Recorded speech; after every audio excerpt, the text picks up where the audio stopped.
Alright, hi everybody. So, today we're going to be talking about a lot of things. As you can see in the title, we're talking about corporate exploitation and how it causes famine all over the world. We got a lot to get through, but I'm going to start off with essentially the beginning of the food industry regulations in the United States and then the subsequent deregulation of said regulations. And then we're going to move on to several other things. So let's just get started. So, let's start with the Food and Drugs Act of 1906. So, for a little context, the food industry in the United States prior to this was pretty disgusting. Muckrakers was a term that was essentially invented to call journalists who were looking into this, and this caused some really famous books to be written, like Upton Sinclair's *The Jungle* came through this act and through the journalists of the time who exposed the food industry and how they were just honestly disgusting. So, muckraking journalists such as Samuel Hopkins Adams exposed in vivid detail the hazards of the marketplace, the nauseating conditions of the meatpacking industry that Upton Sinclair captured in *The Jungle* was the final precipitating force behind both a meat inspection law and a comprehensive food and drug law. Now, this law was introduced in 1906, as we said, and since 1879, nearly 100 bills were introduced in Congress to regulate food and drugs. On the 30th of June 1906, President Roosevelt, this would have been not Franklin Delano, but Theodore Roosevelt, signed the Food and Drugs Act, simply known as the Wiley Act, which was a pillar of the Progressive Era. Now, the act, which the Bureau of Chemistry was charged to administer, prohibited the interstate transport of unlawful food and drugs under penalty of seizure and questionable products or prosecution of the responsible parties. This act, in and of itself, drew quite a lot of attention of the public to how the food that we eat, and I say we at the time as America, but this is a global issue, as we'll see later on.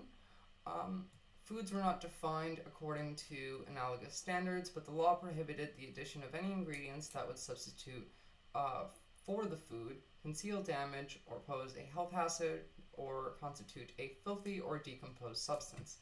Prior to this, the meatpacking industry just did not care. They would... I don't have any sources open about this, and I don't want to go too deep into it because we have a lot to cover, but read Upton Sinclair's *The Jungle* if you haven't. So I'm going to move on from this to my next point, which is the Proxmire Amendment. No, actually. Let's start with the Federal Food, Drugs, and Cosmetics Act. Now, this was the next step from the 1906 law. This was passed by Franklin Delano Roosevelt, and this was passed in 1938, was probably the highest standard of food safety that the United States ever really achieved. The FTC Act has 10 chapters. We're not going to go through all of them, but specifically, let's get to food. There is a distinction in the food adulteration between those that are added and those that are naturally present. Substances that are added are held to a stricter, may render it injurious to health standard, whereas substances that are naturally present need only be at a level that does not ordinarily render injurious health. This act also, obviously, Food, Drugs, and Cosmetics Act, it did a lot of things. Food coloring, for instance, down in this article you can see was an additive according to this act and was more strictly regulated. Many food additives. Before this, there were really not much in the way of laws that prohibited just adding crazy shit to food. Like, you know, everyone knows the Coca-Cola used to have cocaine in it type conversation. That became illegal because of laws like this. And laws like this were critical in the growth of the United States as a world power. Laws like this enabled us to be able to have the type of industry and have the type of population that when World War II came around, we were pretty well suited to be able to feed the soldiers that we were sending overseas and feed the citizens that were left behind and keep them healthy. Now, the Proxmire Amendment is the first step in the deregulation of the food industry. Proxmire Amendment was a series of legislations that prohibited the Food and Drug Administration from monitoring and limiting the potency of vitamins and minerals found in dietary supplements. This, to be clear, is one of the main reasons why in the United States, if you go and buy vitamins, you don't actually know what's in these vitamins. We don't actually know. You can go buy vitamin C and it doesn't have to have vitamin C in it. Now, this alone isn't the cause for that. The next page we're going to get to gets deeper into this. But this paved the way for these types of laws. The Proxmire Amendment also made it so that food supplements could not be classified as drugs, making their sale possible without a prescription from a doctor. According to a study done, dietary supplements fall into the following categories: vitamins, minerals, herbs or other botanicals, amino acids, animal-derived products, hormones, and hormone-analogous enzymes and concentrates, metabolites, constituents, and extracts of these. They can be used by anyone wishing to purchase them, as much as little as they desire.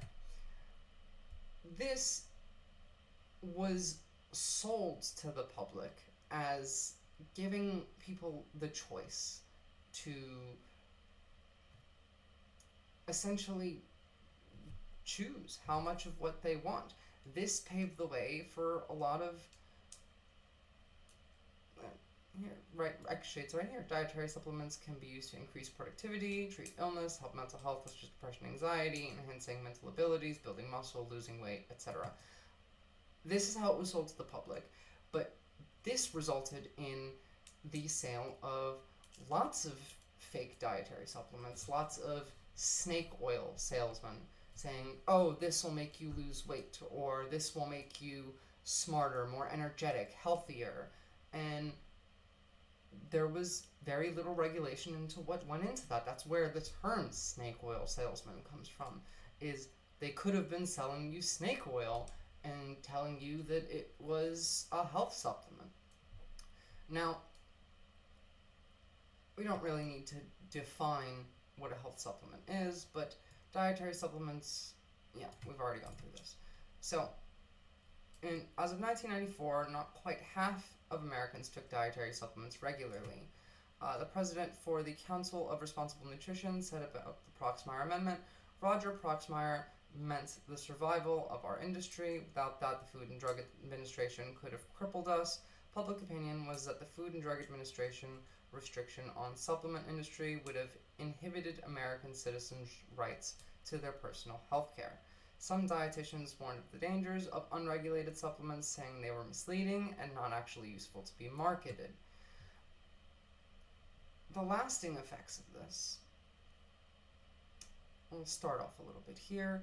The because of the passing of the Proxmire Amendment and the Dietary Supplement Health and Education Act, which is the next one that we're going to go through, the dietary supplement industry has had a large increase in revenue and sales, around $30 billion.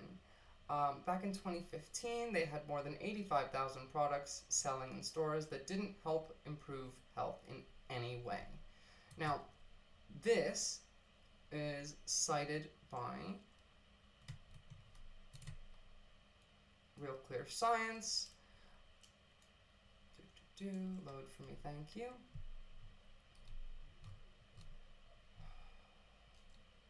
I just want to see who owns this. Real Clear Science ownership, just to see if this is a trustworthy source.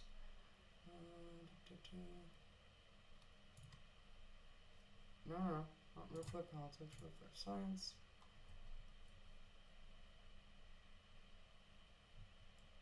Founded in 2000, two news junkies from the Chicago apartment, Real Clear Politics, grew out of a passion for... Yep, okay. This seems like it could or couldn't be biased in one way or the other, but for this specifically, as of that citation, I do believe that this is a trustworthy source for that citation. But I want to get back into this. Manufacturers of dietary supplements don't have to give the full background and overall safety information to the Food and Drug Administration before releasing their products.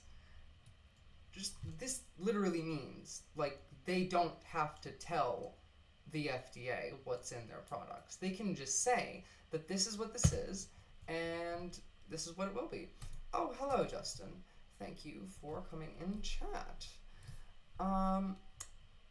The Food and Drug Administration had no other choice than to try and determine the health risk and benefits of products from the information companies release to the public and the experiments they can hold in their own laboratories.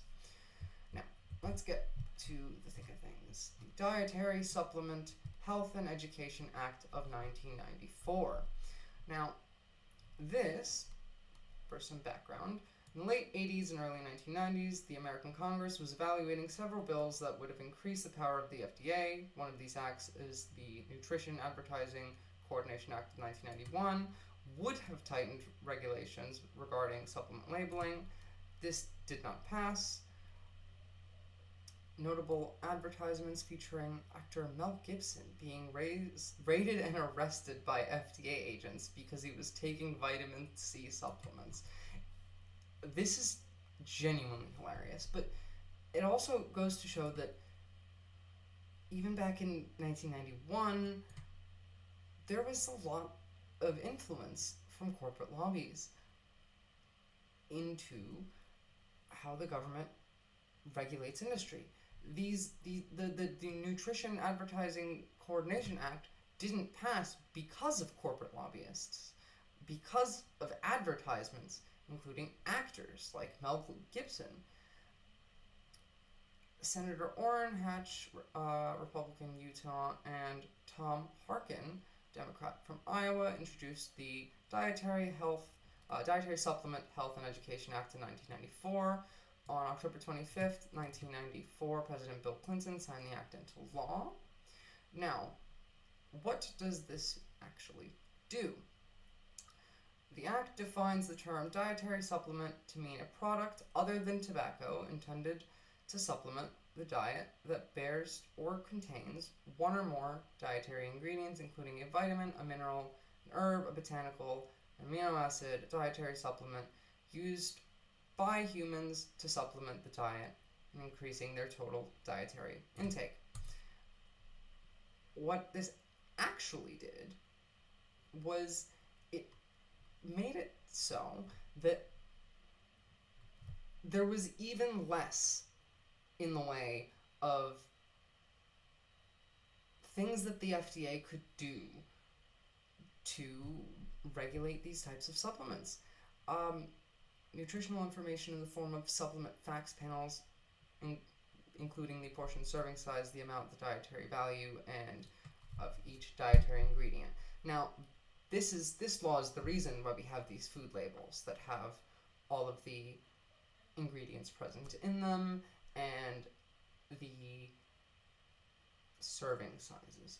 But these labels are made to be confusing and they're made to be misleading. And this law is what allowed this type of behavior. Now, the original reception was some research has noted that there is scarce safety information available to the public about dietary supplements on the market.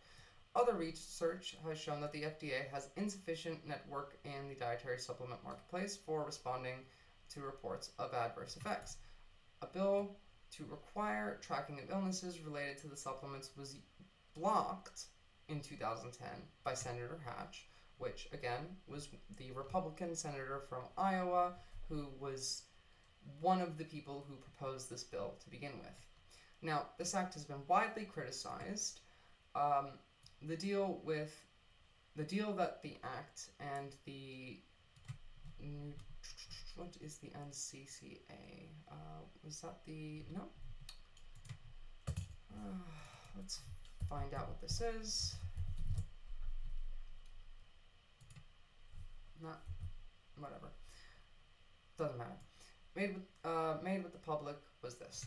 Let the supplements industry have free reign to market untested products and unsupported claims, and then we'll fund reliable studies to arm the public with scientific information so they can make good decisions for themselves. This experiment was obviously a gift to the supplement industry. They are currently worth $30 billion and has been a dismal failure. The result has been an explosion of supplement industry flooding the marketplace with useless products and false claims. If you live in the United States and you take vitamins every day, genuinely, I wouldn't even bother. Most of them probably do nothing. Most of them probably have nothing in them, and there's no regulation being done. The FDA does not have the right to force these companies to tell them what is in these products. The act has also been criticized because supplement manufacturers are not required to demonstrate supplement safety before marketing the supplements. The FDA can only ban a supplement if the FDA finds proof that the supplement is dangerous. This means that unsafe, ineffective supplements can be sold freely, while the FDA only has the limited capacity to monitor adverse reactions from the supplements. Essentially, when people get sick and die, that's when the FDA has the right to do anything about it. When we talk about the FDA in general with food and medicine, specifically medicine, there's much stricter regulation on what drugs can be put on the marketplace. The FDA has to test for these things.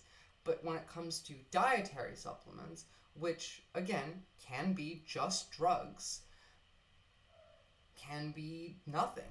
There is nothing that they can do. The 1994 Supplements Act does not require that dietary supplements, defined broadly as many substances, we've gone over that a few times already, be shown to be safe and effective before they are marketed. The FDA does not scrutinize a dietary supplement before it enters the marketplace. The agency is permitted to restrict a substance. Yeah, okay, same thing as shown above. Congress has shown little interest in protecting consumers from the hazards of dietary supplements, let alone the fraudulent claims that are made, since its members apparently believe that a few of these products place people in real danger. Congress obviously does not show any interest in this because we have legalized bribery in the United States. These corporations, this industry pays our officials in various forms, whether it be through super PAC donations, whether it just be through lobbyists, there's many ways that corporations can affect law, and we will go into that in further videos, but there isn't any real regulation on this. Is why people like Alex Jones can make hundreds of millions of dollars selling bullshit supplements. Honestly, a lot of the time, those supplements are just overpriced versions of supplements that are already on the market and do nothing. Now, I wanted to get that background done because this is really where we get into the meat of things. These two ProPublica articles that recently came out. I think it was just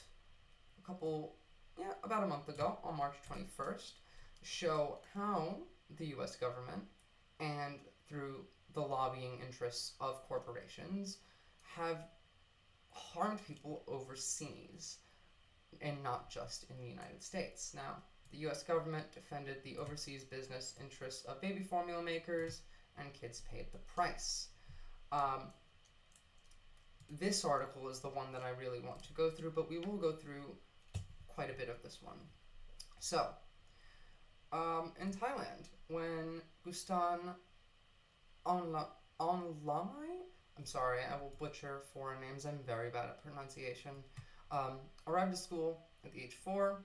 He was so overweight that his teachers worried he'd have trouble breathing during nap time. His arms and legs were thick. His mouth peeked out from 2 ballooning cheeks as he moved slowly.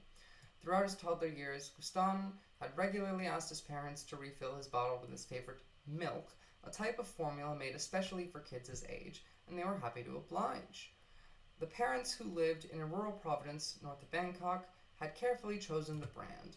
Like other Thai parents, they'd been bombarded by baby formula advertisements on television, online, and in grocery stores, where rainbow boxes and canisters of powdered toddler milk featured teddy bears and graduation caps and giveaways like toys and diapers. It cost far more than cow's milk, but promised to make Gustan stronger and smarter. What the parents didn't know is that the formula caused him to gain nearly 70 pounds by age 4. I've actually seen photos of this child before. He's quite famous for this specifically. Now, in 2017, Thai health experts tried to stop aggressive advertising for all formula, including that made for toddlers. Officials feared that the company promotions could mislead parents and even persuade mothers to forego breastfeeding, depriving their children of the vital health benefits that come with it. Now, at the time, Thailand's breastfeeding rate was already among the lowest of the world. Now, if you don't know, if you're a breastfeeding mother and you stop breastfeeding and you switch to baby formula, that milk dries up. And if you realize that this baby formula isn't actually good or helpful for your child, or maybe you live in a country that doesn't have enough clean water, you can't just switch back. And that was the one of the larger problems that came with this, aside from the obvious malnutrition and making toddlers overweight. So, $47 billion formula industry at the time of 2017 fought back, enlisting the help of the rich and powerful ally of them, the United States government.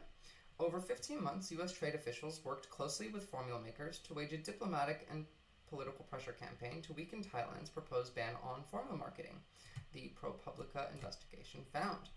U.S. officials delivered a letter to Bangkok, which we will read, asking pointed questions including whether legislation was more trade restrictive than necessary. They also lodged criticisms in a bilateral trade meeting with Thai authorities, then on the floor of the World Trade Organization, where such complaints can lead to costly legal battles.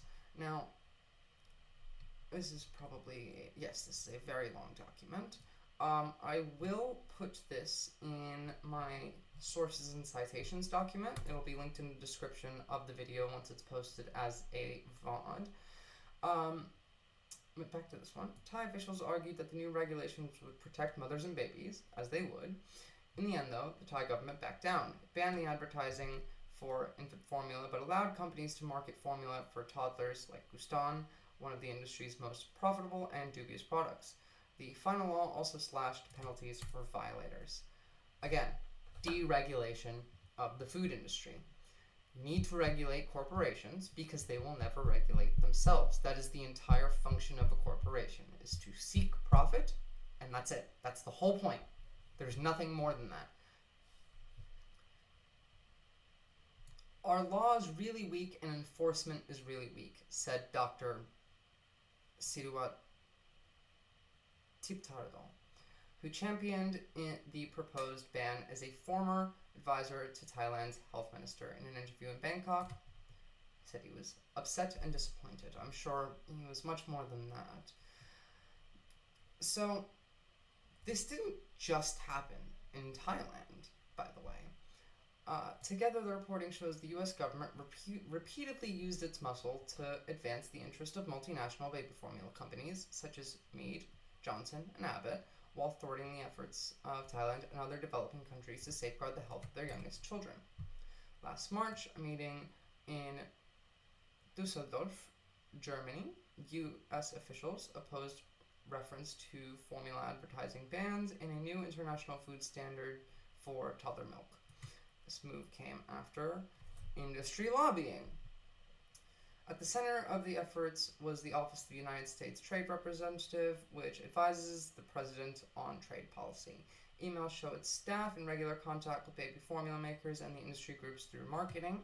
Now, that is the next article that we're going to go through. It shows the actual messages. It's actually quite interesting. I'm very excited to get to it, but I really want to get through this a bit more. So, officials with the U.S. Trade Regulation and Regulation? Did I read that right? Where are you? Representative, not regulation. And other trade-focused industries, including those within the U.S. Department of Agriculture, then echoed these positions in communications with other countries with international forums, like the World Trade Organization, the document showed. The U.S. is highly influential, said Dr. Robert Boyle, a doctor at the Imperial College of London who has researched international formula use.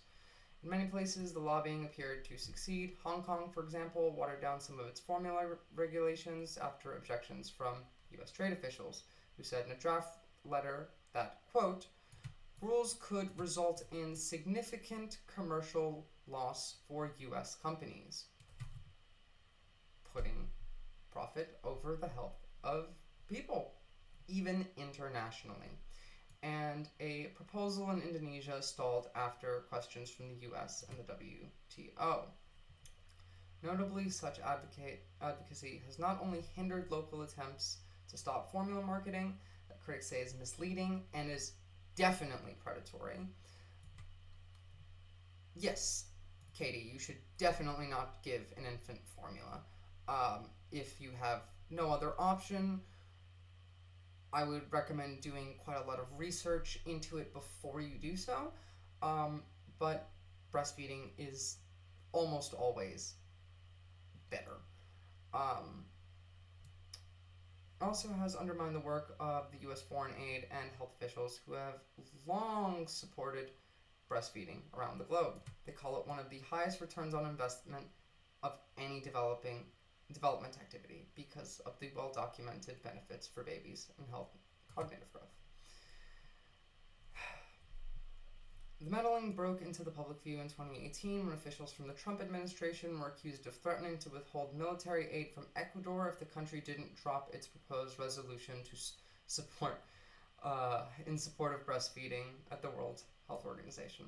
The U.S. ambassador later denied making threats, but ProPublica's investigation found that the scope of the interference far exceeded that incident and continues today under the Biden administration, and I'm sure predated the Trump administration. In fact, Ecuador and Thailand were just two stops on a worldwide crusade against regulation that spanned Republican and Democrat presidential administrations, and it touched more than a dozen countries, including South Africa, Guatemala, Kenya, as well as Southeast Asian nations such as the Philippines, Malaysia, or Vietnam. The U.S. has waged a global campaign against formula regulation. Now, U.S. agencies have intervened in at least 17 jurisdictions over the last several decades on behalf of the formula industry. All of these countries shown here are the ones that we have direct evidence. Katie says, according to the NCBI, concerns about insufficient milk supply is another frequently cited reason for early weaning of an infant. One national study on feeding practices found that about 50% of mothers cited insufficient milk supply for the reason. So, again, if you don't have a better option, then yes, you have to use formula. But there are other options, like especially in countries that are more community focused outside of the United States. Back a couple hundred years ago, there was a word for this. It's lost to me.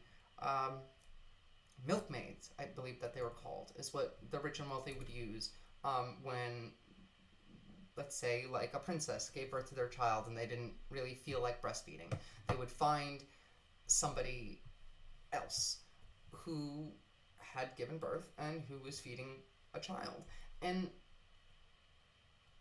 if you really don't have the option of being able to breastfeed yourself, I would recommend finding a friend who's had a child, maybe asking them for some help in that. Do whatever you can to the best of your ability, but relying solely on formula without really much in the way of supplementing it. Like, you could research the types of formula that you can find the ingredients in said formula, and try and find ones that don't have as much sugar in them would be a good start. And try and mix that formula with actual, like, you can buy vegetables and just mush them in a blender and just add little bits of that into the formula. Supplement it yourself if need be. There's really not much you can do aside from that. But these formula companies just straight up lie, and generally we don't even really know what's in these things.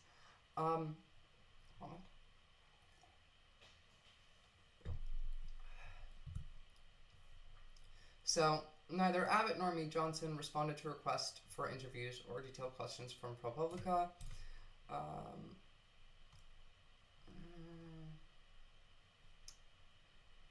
In response to the written questions, an agency spokesperson said in a statement that under President Joe Biden, the trade agency had emphasized respecting the role of foreign governments in deciding the appropriate regulatory approach, including the respect to infant formula.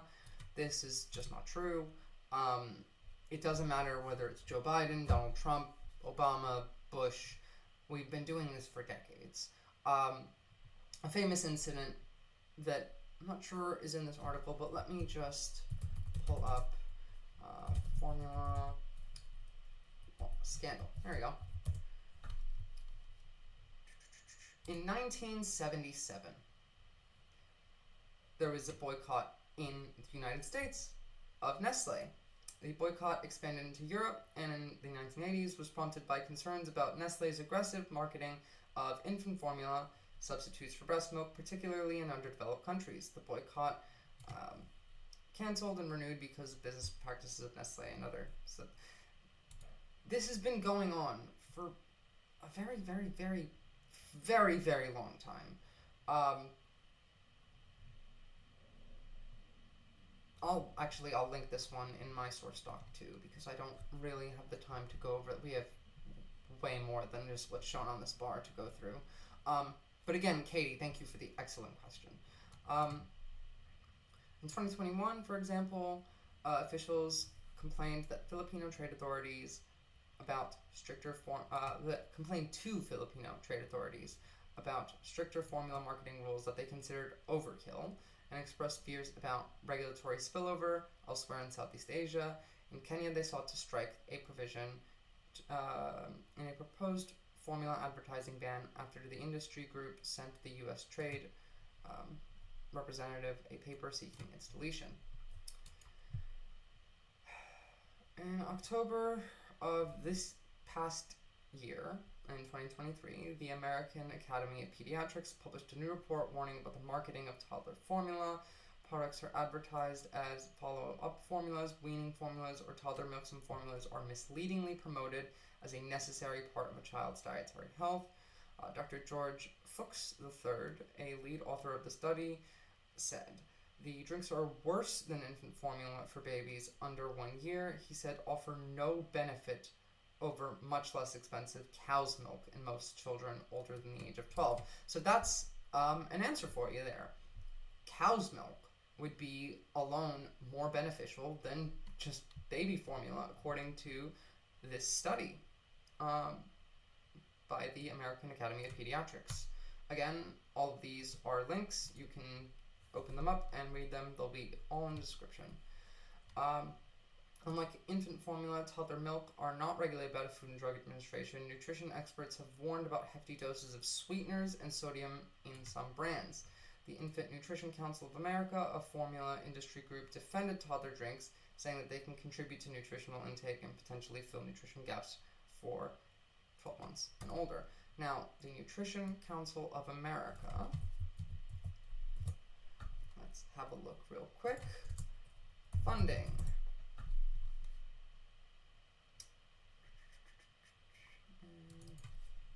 Ownership. Always, always, always, when you're looking at a source, come on, Wikipedia, you'll give me it. There we go. Always, always, always, when you're looking at a source, research the source, look where its ownership lies, look where its funding comes from, and it'll help you be able to understand whether it is a lobby group. American Society of Professional Researchers, practitioners in the field of nutrition. Cool. Wonderful. Corporate relationship concerns. The ASN has conflicting interests in taking funds from the food industry and marketing groups while providing unbiased information on nutrition. These conflicts of interests have caused criticisms and concerns of bias. ASN actions have also been criticized for being better aligned with nutritional advice of sponsors than the advice of the World Health Organization, another public health, public interest, and government organizations. So, again, this is why we look these things up. This right here is just untrue. This quote by the Nutrition Council of America was almost certainly written by a corporate lobbyist, someone who works for these corporations. Toddler milk made up about 11% of all formula sales in the U.S. in 2023, but it was much more popular abroad. According to Euromonitor, which tracks sales data worldwide, it made up to 37% of sales globally. In Thailand, it accounted for more than half. The country is now struggling to address the consequences of the law's weakening, and research and officials say more than 1 in 10 Thai children under the age of 5 face what researchers call a double burden of malnutrition that leaves some struggling with obesity and others lagging behind growth targets. Increased breastfeeding could help addressing both problems. Now,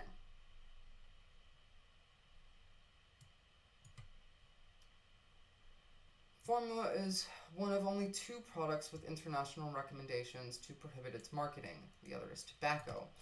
The warnings date to 1981, where the nations that made up the governing body of the World Health Organization passed the International Code of Marketing of Breast Milk Substitutes. It aimed to stop all promotion of drinks meant to replace breast milk. The move followed reports in the 1970s that thousands of infants in impoverished countries were falling ill and dying from drinking baby formula, which is very true. Here we go. We get to Nestle in this part. Not only were mothers using costly formulas to replace breast milk, which would have given their babies better immunity, but the water parents mixed milk powder was sometimes contaminated. A lot of these countries didn't have access to consistently available, safe drinking water. This led to life-threatening bacterial infections, diarrhea. Over-diluted formula was causing severe malnutrition as well. Activists called for a boycott of the world's largest formula maker, Nestle, which had heavily promoted its products in developing countries. During the height of the controversy, an average of 212,000 babies in low and middle income countries died, preventable deaths linked to formula use annually. An academic paper circulated by the National Bureau of Economics Research estimated last year Nestle disputed the research and said it was the first formula company to incorporate the World Health Organization into its marketing policy in 1982. The United States cast the sole no vote against the international code, with the Reagan administration, always with the Reagan administration, citing the First Amendment protections on advertising. Again, corporations being seen and having the rights that people would normally have. Excuse me for a moment, I am trying to quit vaping, but I do need my nicotine from time to time.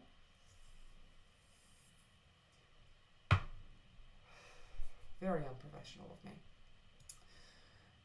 Now, the Washington Post quoted a senior federal official who resigned over the decision, saying it would be seen in the world as a victory for corporate interests. It absolutely was. Pretty much everything the Reagan administration did was seen as a victory for corporate interests. So, to be short, formula was crucial for babies who didn't have access to breast milk, but for those who did, public health experts feared aggressive in advertising and free samples would derail a critical cycle. Once babies start drinking formula regularly, researchers show that the mother's breast milk supply can and will drop and dry out. Both the WHO and UNICEF explain, quote, formula milk marketing, not the product itself, disrupts informed decision making and undermines breastfeeding and child health. It is really both. Again, like we said before, if you have to use formula, then use formula. But try and supplement it with regular cow's milk, use a blender, add some nutrition into them, do your research into these brands, find ones that aren't incredibly high in sugar, incredibly high in sodium. It is very difficult, especially if you're in a developing country. This type of marketing really leads to harm. In the years since the international code was adopted, at least 144 countries have sought to enshrine its voluntary restrictions into law that bar formula marketing in stores, hospitals, and elsewhere. Despite poor enforcement in many places, the laws have had a measurable benefit. Studies have shown that countries that adopted marketing bans saw their breastfeeding rates rise, and more breastfeeding is in turn linked to fewer infant deaths. It also reduces the mother's risk of certain cancers. Baby formula manufacturers responded to slower growth in infant formula sales by creating products for older babies and toddlers, age groups that fell outside of most regulations. In 2007, Katie says in 2007, when Gerber was sold to Nestle for $5.5 billion. What is this full quote saying? Let me just. My chat window is too small. Does this apply to baby food as well? Yes, it does actually apply to baby food as well. As we're about to see, because formula growth was so small, these companies started creating products for older age groups that fell outside of most of these regulations. We have proven global demand creation model. Greg Shuchuk, Mead Johnson's head of global marketing, told investors in 2013, capture baby very early on, often before it's born, hold on to them through feeding and their feeding challenges, and extend them as long as possible. Mead, which was based in the United States until a British company bought it in 2017, termed the strategy ARE, acquisition, retention, and extension. So I believe, Katie, that yes, this does extend to baby food as well. Always do your research when you're buying food products. Is really going to be the lesson that we learn throughout the rest of the stream. To make toddler products more attractive to parents who usually just gave their kids cheaper cow's milk beginning at age 1, formula makers began adding nutritional supplements like DHA, omega-3, and fatty acids found in fish, algae, with purported benefits for brain and eye health. These claims, however, are unproven. Studies have found no definitive link between babies' brain and eye development and DHA supplementation. A 2017 meta-analysis of 15 studies found, according to Cochrane, a nonprofit that supports a systematic review of health research, in fact, that breastfed babies perform better on intelligence tests. Still, formula companies used additives like DHA as a hook to expand their market share, said Peter Buzzi, CFO and treasurer of Martech Bioscience Corp., which produced DHA at an analysis meeting in 2004, really targeting, the sippy cups of the world. Quote, what a disgusting thing to say. A spokesperson for the Infant Nutrition Council of America, again, a corporate lobby-funded organization, defended the health and nutrition claims, saying that they are based on science and medical research and meet all legal and regulatory nutritional science requirements. Now, they do meet all legal, regulatory, and nutritional science requirements, but again, they do this because of the previous laws that we covered, including the Dietary Supplements, Food, Cosmetic, and Drug Act. The marketing worked. Toddler milk has overtaken infant formula in worldwide sales, according to Euromonitor. Global toddler milk sales have grown by 25% since 2013 to almost 20 billion. This is on top of the 30 billion that they were making from infant formula. A little less than 2 gallons of toddler milk costs $30 or more, compared with around $3.94 a gallon for regular milk in the United States. If your child is over 1, give them regular milk, not toddler milk. Is probably, almost certainly, more beneficial to the child's health. Formula manufacturers, the popularity of the products had another benefit. It helped them circumvent local rules against marketing infant formula. By using similar logos, colors, or fonts across products, legal advertisements for toddler milk effectively promoted baby formula as well, even in places where it was subject to a marketing ban. Nutrition experts and advocates call the tactic cross-promotion. During the past decade, sales of regular infant formula grew about 10% worldwide to 15 billion. So altogether, that's 15 billion for infant formula and another 30 billion for toddler milk. A focus on developing nations. In 2014, Gintana gave birth to the couple's first child, whom they nicknamed Captain after a soccer player. The family lived in a military housing in Lapuri, a rural province 2 hours north of Bangkok, whose capital is world famous for its flourishing monkey population. With Sumet serving in the army, and Janata took time off from her job in customer relations to care for her newborn. She breastfed Captain until it was time to return to work 3 months later. The couple shopped for formula. Health claims formula makers listed on the packages were very important, Sumet said through a translator. They settled on a product called Dumex that promised to strengthen Captain's brain immunity and eyes. It was made by the French giant Danone, which boasts the brand has happily raised generations of ties. Millions of women like Gintana had been entering the workforce in developing regions such as Southeast Asia.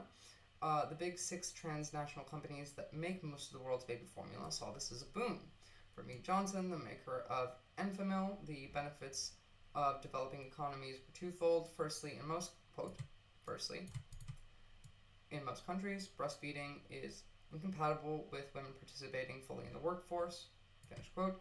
CEO Casper Jacobson said in 2013 earnings call, quote, and secondly, as women participate in the workforce, that creates a rapid increase in the number of dual-income families that can afford more expensive premium nutritional products. Again, expensive and premium, not really nutritional products. By then, Thailand was Mead's 5th biggest market worldwide, and Southeast Asia was well on its way to becoming more important to the formula industry than the US and European markets combined. As business boomed, advocates lambasted the industry for the practices. Mead employees, for example, allegedly bribed healthcare workers at government hospitals in China so they would recommend the company's formula to new mothers. Charges the company ultimately resolved with a $12 million settlement in 2015. Allegedly, but still paid a $12 million settlement. I feel like we're all kind of smart enough to put two and two together there. The company did not admit or deny regulators' findings in the agreement. Danning faced similar allegations from Chinese media related to brand Captain and Guston drink, Dumex. Dannon said at the time that it accepted responsibility for lapses and suspended the program involved, according to the BBC. The industry maintained close relations with the medical establishment in Thailand too. One pediatrician and advocate for breastfeeding, Dr. Suthira, told ProPublica that 2 decades ago she saw formula companies offer doctors and medical staff trips abroad in exchange for giving patients free samples and collecting their data. Some took the trips. Suthira did not participate. Corporate bribery. Deregulation. These are all linked together, and these are all harming all of us worldwide. Now, I'm going to get a bit further in. The World Health Organization effort alarmed formula makers, which worried that it would kick off a new round of laws against formula marketing. Quote, "That's what's at stake by a new measure that's being proposed by the WHO without any scientific evidence," finish quote, said Audrey Erickson, a Mead Johnson lobbyist. Yes, of course, trust the lobbyist on whether there's scientific evidence or not. Industry groups scrambled to arrange meetings with high-level officials in Washington. Quote, "Clearly, the potential economic and international trade implications from this proposed draft guidance are quite significant," end quote. The Pro-Industry Infant Nutrition Council of America said in a letter to the FDA in 2016. That year, companies and trade groups connected to commercial milk formula, including Abbott Laboratories and Nestle, spent almost $7 million lobbying U.S. officials about WHO matters alone, after a decade in which their lobbying disclosures had not mentioned the organization at all, a study found. The industry's outreach spanned Washington. The Infant Nutrition Council of America, for instance, lobbied the Senate, House, and the U.S. Trade Representative, as well as Commerce, State, Agriculture, Health Departments, lobbying records show. The efforts attracted the attention of leaders in both parties, including House Speaker Paul Ryan, who called President Barack Obama about the issue, according to records obtained by ProPublica. Again, like I said, this goes back well before Biden, well before Trump, well before Obama as well. Inside the administration, the USTR took up the formula industry's cause. Quote, "USTR does not support issuance of the guidance or resolution," end quote, on toddler milk, wrote Jennifer Stratman, a USTR official, in an email to other federal officials. Furthermore, she wrote her office will not be able to accept any resolution that encouraged WHO member countries to convert any of the guidances into law. This wasn't the first time the USTR sided with the industry despite public health concerns. In 2013, a group of Democratic senators scolded the U.S. Trade Representative, Michael Froman, for a proposal to help tobacco companies use trade law to subvert tobacco control measures, a stance that lawmakers called deplorable and a serious threat to global public health. Just like this, the infant formula and baby formula and toddler milk industries are also deplorable and a serious serious threat to global public health.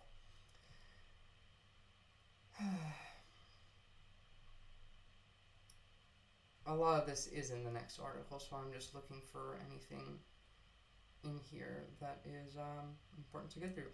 Meanwhile, as WHO member nations gathered to vote in Geneva, a formula lobbyist had U.S. officials, quote, on speed dial and urged them to weaken the WHO's resolution, said Jimmy Holker, who led the negotiations for the U.S., as an assistant secretary to the Health and Human Services Department.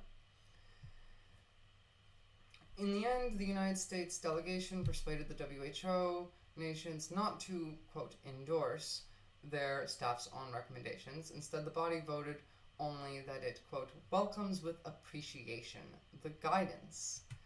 Language that undercut its utility. The resolution, lacking the weight of official endorsement, left many nations puzzled over whether it would help to neutralize trade complaints. This caused a lot of confusion, quote, said Lawrence Crummer Strawn, a WHO official who focuses on child feeding and former nutrition chief for the CDC. What does that really mean?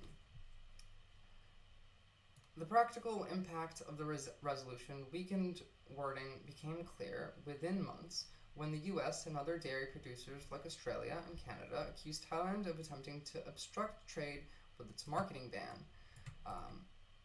Thai officials argued that their country had a strong need for regulation, quote, end quote, saying that the, quote, sales promotion of milk formula for babies and toddlers contributed to the nation's low rate of breastfeeding, but when it referenced the WHO's guidance and resolution to support its position to the World Trade Organization, the U.S. countered those measures did not amount to, quote, an international standard.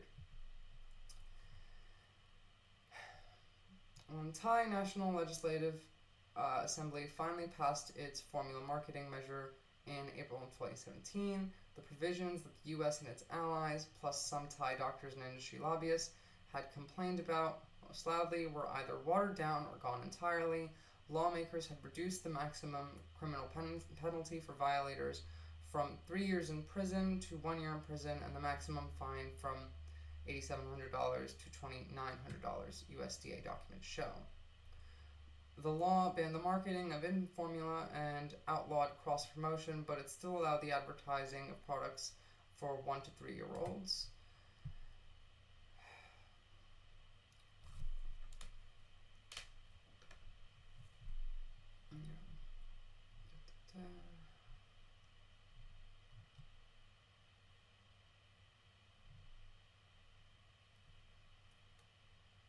The tactic is, quote, I will violate your law. Thailand's marketing restrictions have done little to curb practices like cross-promotion, said a person who worked at the Thai health ministry and studied the law. Indeed, at 2 supermarkets in Bangkok, shiny walls of powdered formula boxes, 7 shelves high, greeted shoppers on a warm day in September. There were few differences between packages for products intended for babies and those intended for toddlers. Formula makers and stores offered steep discounts for toddlers' milk, calling one a, quote, mommy's fair shock deal, end quote. An offer on one shelf told parents that if they spent $87 on high Q1 toddler formula made by Danone, they could receive a free yellow and blue swing set worth about $27. Other offers included clay, pizza dough, cooking fun set, toy keyboard, and a microphone, and even a pushable speed car trolley that toddlers can sit in. Essentially trying to bribe the public. A 2022 study led by Nisakol found that 227 instances of formula marketing violated the law. The government has levied fines for violations, but Thailand's health ministry doesn't name the offenders. Quote, again, the tactic is, I will violate your law, Siddhuwat said, and prepare the budget for the fine. When corporations get fined these tiny little amounts, $8,000 to basically $3,000 and a year in jail, which almost nobody is going to prison for this anyway, there is no incentive for them to stop doing this. There needs to be stricter regulation. That's the only way that you can stop a corporation from doing things like this. While Thailand's exclusive breastfeeding rate for babies 6 months or younger rebounded about 29% in 2022, UNICEF found that it's still far short of the WHO's target of at least 50% by 2025. The country's rate of obesity and stunting for children 5 and under are higher today than they were in 2016, the year before the watered down formula law was passed. Cool. Now, let's get to the meat of things. Documents show internal clash before U.S. officials push to weaken toddler formula regulations. Now again, just to be clear, this isn't just happening in Thailand. This was a worldwide issue. I think the last article said like 12 countries at the very least. So, ProPublica is a non-profit newsroom that investigates abuses of power. You should absolutely sign up for their weekly newsletter. They do really great work. Over the past decade, countries around the world have sought to limit the advertising of toddler formula, a powdered drink that often promises to improve child's brains and eyesights. I'm trying to not read the same things that we just read in the last article, but industry sales, however, have not only persisted but boomed with the help of their powerful ally, the United States government. As ProPublica reported this week, federal trade agencies have worked in tandem with formula companies to fight restrictions on formula marketing. While these battles typically play out behind the scenes, ProPublica obtained thousands of pages of government records that provided a rare window into one of the more consequential campaigns in recent years. It happened during the Obama administration in 2016, as member nations of the World Trade Organization, collectively known as the World Health Assembly, considered a resolution encouraging limits on marketing and promoting foods aimed at infants and young children.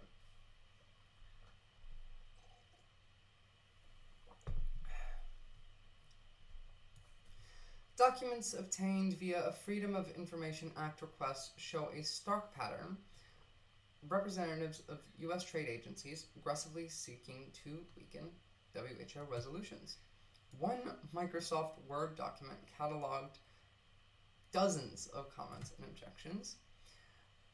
These visualizations capture 4 of the divisions between the Office of the U.S. Trade Representative, which also advises the President on trade, and federal health entities such as Department of Health and Human Services and the Center for Disease Control and Prevention.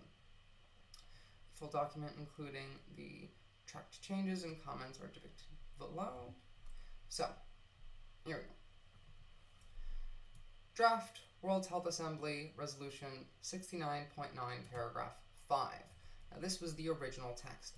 Recognizing that the inappropriate promotion of commercial foods for infants and younger children can mislead parents and other caregivers about the nutrition and health-related qualities of these foods and their appropriate and safe use, and that the promotion of such products for infants under 6 months of age has been associated with earlier cessation of breastfeeding. Just a moment here. Cool, that's fine. Conflict began with squabbling over this introductory paragraph to the draft of the resolution that acknowledged the promotion of infant formula leading to a decrease in breastfeeding. Now, Jennifer Stradman, who was a member of the Office of the United States Trade Representative, said that it would be preferable to frame this guidance and its purpose in a more positive manner, striking out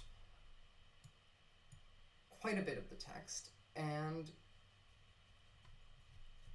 adding this watered down version into it. So instead of commercial foods, it says certain foods for infants, young children can undermine progress in optimal infant and young children feeding, instead of the original misleading parents and other caregivers about the nutrition and health related qualities of these foods. Furthermore, Jennifer Stradman also struck out the final part of the paragraph that showed that said that the promotion of such products for infants under 6 months of age has been associated with earlier cessation of exclusive breastfeeding. Jennifer Stradman said, "We did not see any evidence in studies on this conclusion." Their studies that they funded.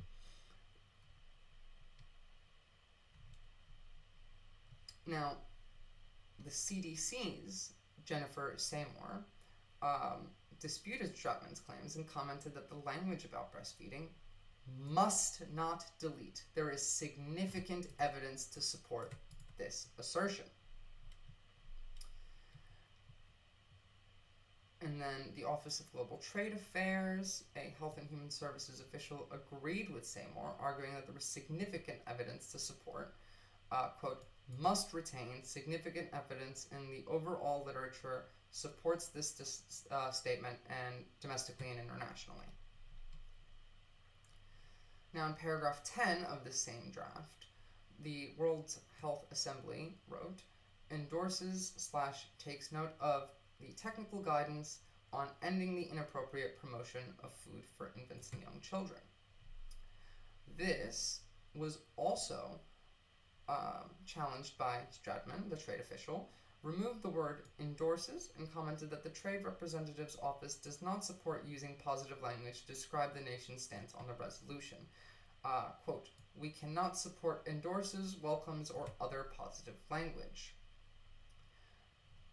Then a trade official tacked on language in support of milk productions, while recognizing that milk products and certain complementary foods provide adequate nutrition. This was challenged by a health agency official. The guidance is on promotion, not setting feeding recommendations, so this insertion is oddly placed in response. Paragraphs 11 and 12 of the same resolution originally said the World Health Assembly urges member states to take all necessary measures to implement the guidance on ending inappropriate promotion of food for infants and young children, while taking into account the existing legislation and policies, nutrition and feeding recommendations, and national and international trade obligations as appropriate. This was also challenged by Stratman, who had a strong preference for changing the language from urges to advises, a much softer way of saying it, then wanted to strike out the rest of the entire rest of the fucking paragraph, essentially. It is the view of the USDA and USTR, the Commerce and USTR and Commerce, that the terms implemented indicate to members that the document should be adopted directly. Trade Representative's Office proposed deleting the entire section, saying the language sounded too much like a directive instead of a recommendation. Next, trade officials proposed an alternate sentence that encouraged member states to consider a range of factors instead of take all necessary measures. They wanted it to say to consider a range of factors when determining how best to address inappropriate promotion in their national context, including national policies, impact assessment laws, basically just softening the language even more. Now, Jennifer Seymour, again, from the CDC, responded that the trade officials' edits were undercutting the purpose of the entire resolution. Again, this is just denying the guidance and suggesting that people should use anything else but to determine what they do. Good on you, Jennifer Seymour. Now, paragraph 30, another section of the draft proposal, described what the World Health Assembly was ultimately asking formula companies to do. The World Health Assembly calls upon manufacturers and distributors of food for infants and young children to end all forms of inappropriate promotion by fully implementing the recommendations set forth in the guidance on ending inappropriate promotion of food for infants and young children, irrespective of whether the recommendations have been transposed to national legislation. Stratman again struck much of this section, replacing with instructions only about product labeling. This construction provides concrete guidance to the private sector on what they should be doing, and they should be doing to end inappropriate promotion. Having a little sticker is not... God, this makes me so angry just reading through this. Seymour from the CDC fervently opposed the changes by the Trade Representative's Office, No, this challenge makes no sense and is completely changing the meaning of this section of the document. Once again, it removes any reference to guidance, which makes no sense for a resolution about the guidance. Ultimately, the US delegation and its allies persuaded the WHO nation to scrap endorsing the resolution as trade officials had advocated. Instead, the body voted to welcome the guidance with appreciation. Again, this is the same. This has caused a lot of confusion from the WHO representative from the previous article. Some of the points that the U.S. agencies had hardest for were missing too, including well-documented link between formula promotion and early cessation of breastfeeding. A trade representative spokesperson declined to comment on its actions on the WHO resolution. In a general statement, the spokesperson said that in regards to infant formula, USTR, in conjunction with others in the interagency, work to uphold and advocate for policy and regulation decisions that are based in science. Sorry for the frame rate drop, guys. The internet is kind of shit here. Nothing I can do about it.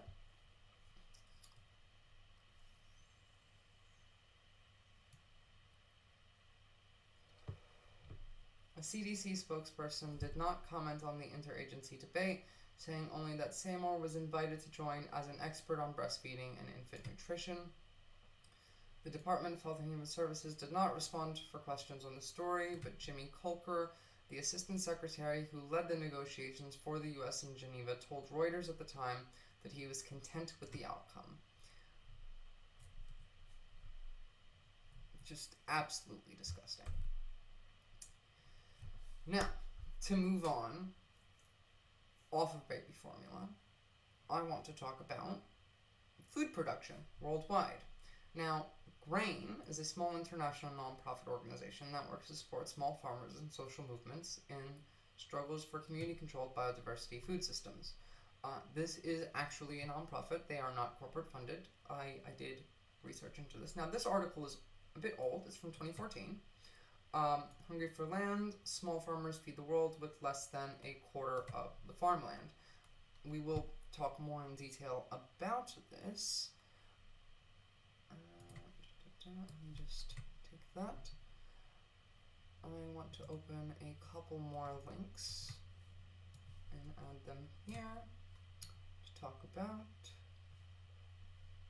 Okay.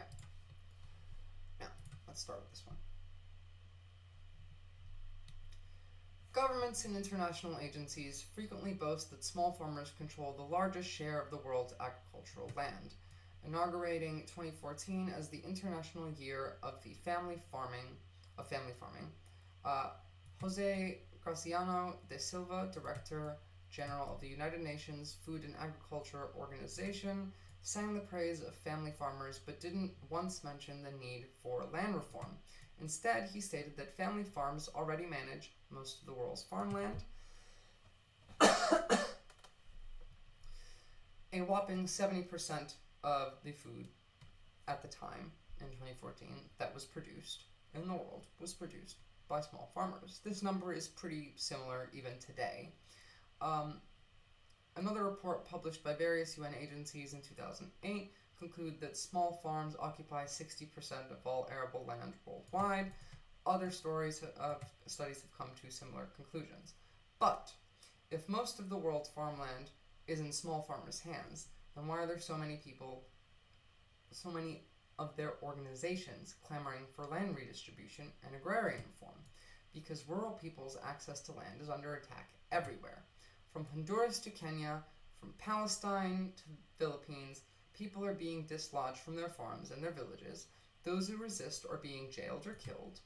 Widespread agrarian strikes in Colombia, protests by community leaders in Madagascar, a nationwide march by landless folks in India, occupation in Andalusia. The list of actions and struggles goes on and on and on. The bottom line is that land is becoming more and more concentrated in the hands of rich and powerful, and small farmers are not doing well. this has only gotten worse with time.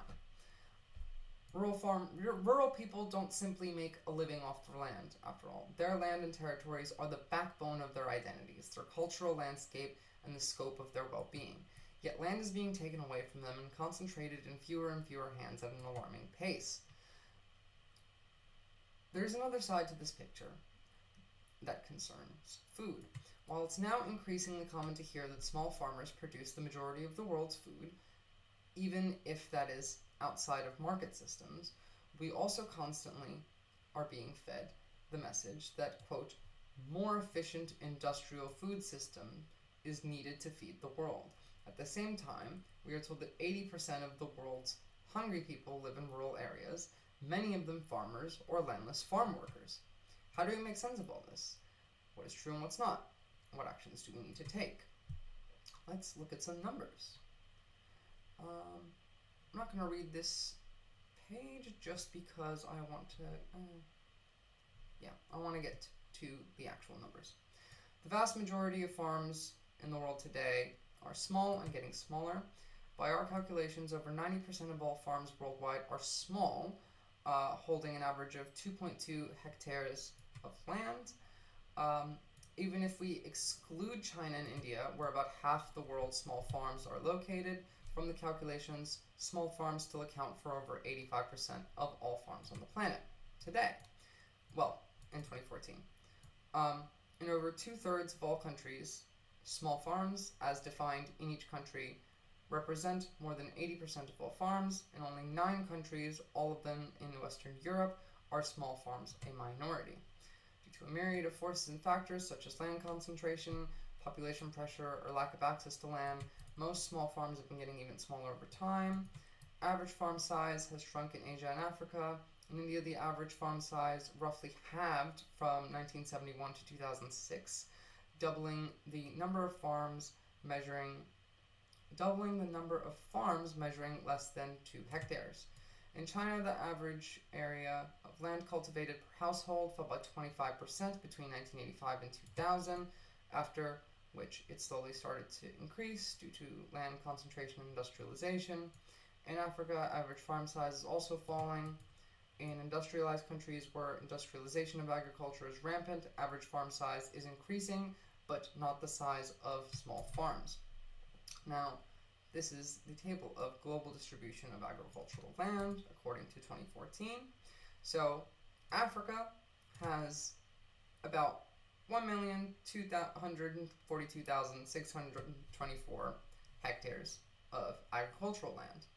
The number of farms on that land was 94,591. The number of small farms was 84,757. Now, small farms as a percentage of all farms in Africa at the time was nearly 90%. Agricultural land in the hands of small farmers, thousands of hectares, was 182,766,000 hectares. Sorry, I misread this before. This is 1,224,624,000 hectares. The percentage of agricultural land in the hands of these small farmers, which again, 89.6%, was 14.7%. The average size of small farms hectares was 2.2 hectares per farm. And as we go down the list, we can see in the Philippines, Asia Pacific. I don't know how I read that wrong. Larger land, number of farms, much higher. Number of small farms is very, very similar to the number of farms total. It's 94%, just about. Yet, they only had 34% of the land. The average size of small farms was 1.6 hectares. In China, 99% of farms were small farms, yet they owned only 70.9% of the land, with an average of 1.8 hectares per small farm. India, 92%, 39%. Europe, 88.5%, 17%. We just go on and on. So the main total is that 92.3% Small farms constitute all farms globally as of 2014 from this meta-analysis. Yet only 24.7% of the global agricultural land was in the hands of these farmers. All figures on agricultural land obtained from Faustat. What is Faustat? I just want to know. Figures on numbers and size of farms obtained from national authorities whenever possible. You can download the full data set. I just want to see. By the way, guys, if anyone tells you that Wikipedia is not a good source, tell them to fuck right off, because it absolutely is. Food and Agricultural Organization Corporate Statistical Database. Website disseminates statistical data collected and maintained by Food and Agricultural Organization. Data are provided as time series from 1961 in most domains, 245 countries. Maintained by the Statistics Division of the Food and Agricultural Organization of the United Nations in working directly with countries. The Statistics Division supports the development of national statistical strategies and strengthening of institutions. These numbers are likely, I would say it's more likely that they are underestimated than they are overestimated. So,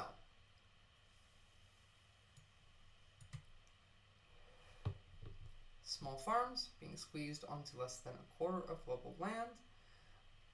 Globally, small farms have less than 25% of the world's farmland as of 2014. If we exclude India and China again, the reality is that small farms control a fifth of the world's farmland, 17.2% to be precise. India and China merit special attention because of the huge number of farms and farmers they are home to. In these two countries, small farms still occupy a relatively large percentage of farmland. I wonder if this has gotten worse over time as both China and India have industrialized. Now, where's my mouse? Come back, please. There we go. We find extreme disparities in some 30 or more countries for which we have sufficient data. Here, more than 70% of farms are small, but they are relegated to less than 10% of the country's farmland. The worst cases are listed in Table 2. The worst off countries in Africa are Algeria, Angola, Botswana, Congo, Democratic Republic of Congo, Guinea, Guinea-Bissau, Lesotho, Madagascar, Mali, Morocco, Mozambique, Namibia, and Zambia. In the Americas, Chile, Guyana, Panama, Paraguay, Peru, and Venezuela. Iran, Jordan, Kyrgyzstan, Lebanon, Malaysia, New Zealand, Qatar, Turkmenistan, and Yemen. In Europe, Bulgaria, the Czech Republic, and Russia. As we can see in Table 1, in Africa specifically, we find that small farms in Africa represent almost 90% of all farms, but have less than 15% of total agricultural land. Our figures contradict the frequent assertion that most farmland in Africa is managed by small farmers. There's a source. Same article. Data on who uses what land in Africa are hard to get. Most African traditional land tenure systems have been seriously eroded and even dismantled, beginning in colonial times. In many countries, ownership of land has been vested in the state or allocated to plantation companies or local chiefs. This has profound implications for classifying land and accounting for use. Now, specifically, having this land in the hands of the state is not necessarily a bad thing if the state is a functional country. A lot of these countries have so many issues that the state can't really focus on regulating, and a lot of them want to industrialize. So when multinational corporations and rich people want to come and buy land, then they usually get what they want. Nationalizing the food industry is not a bad thing as long as the government that is nationalizing said industry is doing it in good faith, with proper regulation, proper oversight, and for the benefit of its citizens. Additionally, there is a problem in defining it what constitutes agricultural land. In many cases, African governments measure, quote, agricultural land as the area being used by sedentary farmers at a given period of time, thereby leaving out large areas of land used by pastoralists for seasonal grazing. Also, land under fallow, shifting cultivation, and land used by communities that farm within forest areas are often excluded. By contrast, including permanent pastures, uncultivated savanna, and lands sown to permanent crops in its definition of agricultural land. As a consequence, most national consensus in Africa register just a fraction of the area of agricultural land recorded by the FAO, less than half as far as the entire region is concerned. The FAO's approach is more realistic and inclusive way of measuring land use by small producers, which is why we use FAO stat figures to establish the amount of farmland in Africa. This is actually quite good because there are lots of pastoralists, seasonal grazing. In living off the land is how a lot of people have functioned for like all of human history. So it's still common today in a lot of non-industrialized nations. And not measuring that as agricultural land is just misleading at best. Where land is assumed to belong to the state and is not accounted for as cropped or used by local farmers, this provides a basis for land grabbing by big farmers and companies, the rationale being that they will develop the unused land under customary law. However, these lands belong to local communities and are often actively used. Given that we use, whenever possible, national census data to provided by governments to calculate the amount of land in the hands of small farmers, it's possible and even likely that we underestimate the situation in Africa. Like I said before, these numbers are likely an underestimate, not an overestimate. Small farmers in Africa are probably using much more than 15% of the region's farmland than our data shows, but communities' access to the land is not guaranteed and can be lost at any given moment. And again, this is from 2014. We're fast losing farms and farmers in many places, while big farms are getting bigger. Almost everywhere, big farms have been accumulating more land over the last decade, with many small and medium-sized farmers going out of business. The statistics are dramatic, and the official data we were accessed summarized in Table 3, which is where we're getting to.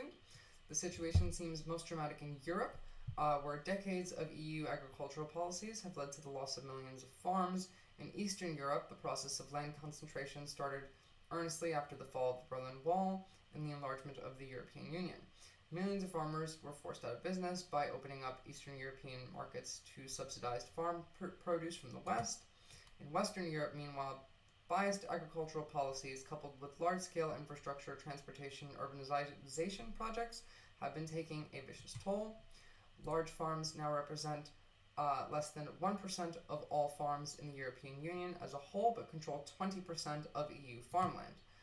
A recent report by the, recent at the time, report by the European Coordination of La Via Campesina and the hands-off of the Land Alliance found that the EU farms 100 hectares or more, which represent only 3% of the total number of farms, now control 50% of farmed land.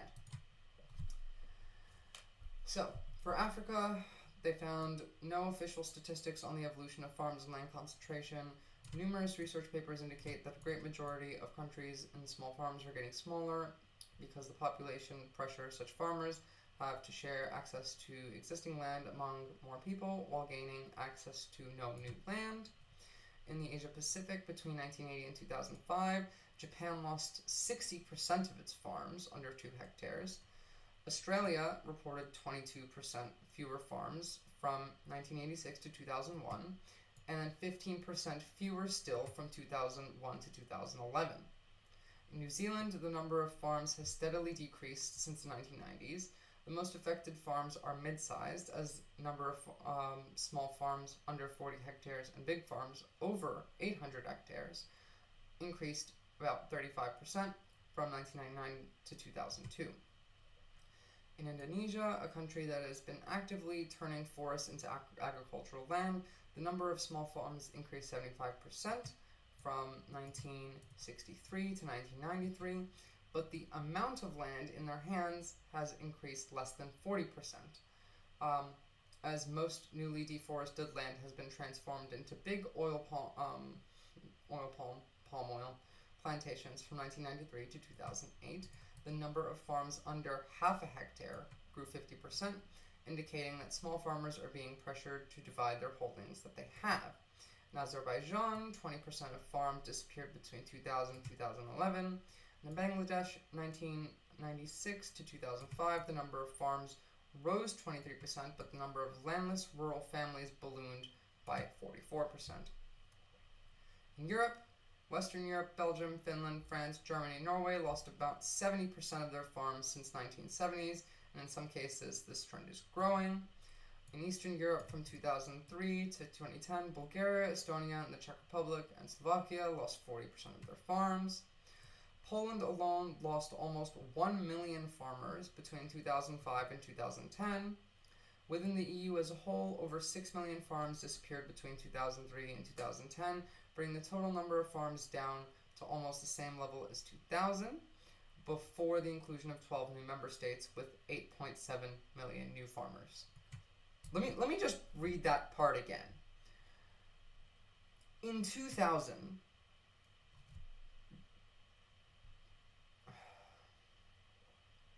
8.7 million new farmers entered the European Union. And between 2003 and 2010, 6 million farms as a whole in the European Union disappeared. Argentina lost more than 1/3 of its farms in the 2 decades from 1988 to 2008. Between 2002 and 2008 alone, the decline was 18%. In the decade from 1997 to 2007, Chile lost 15% of its farms. The biggest farms, those holding more than 2,000 hectares, shrank 30% in number, but doubled the average size from 7,000 to 14,000 hectares per farm. In Colombia, small farmers have lost around half their land since 1980.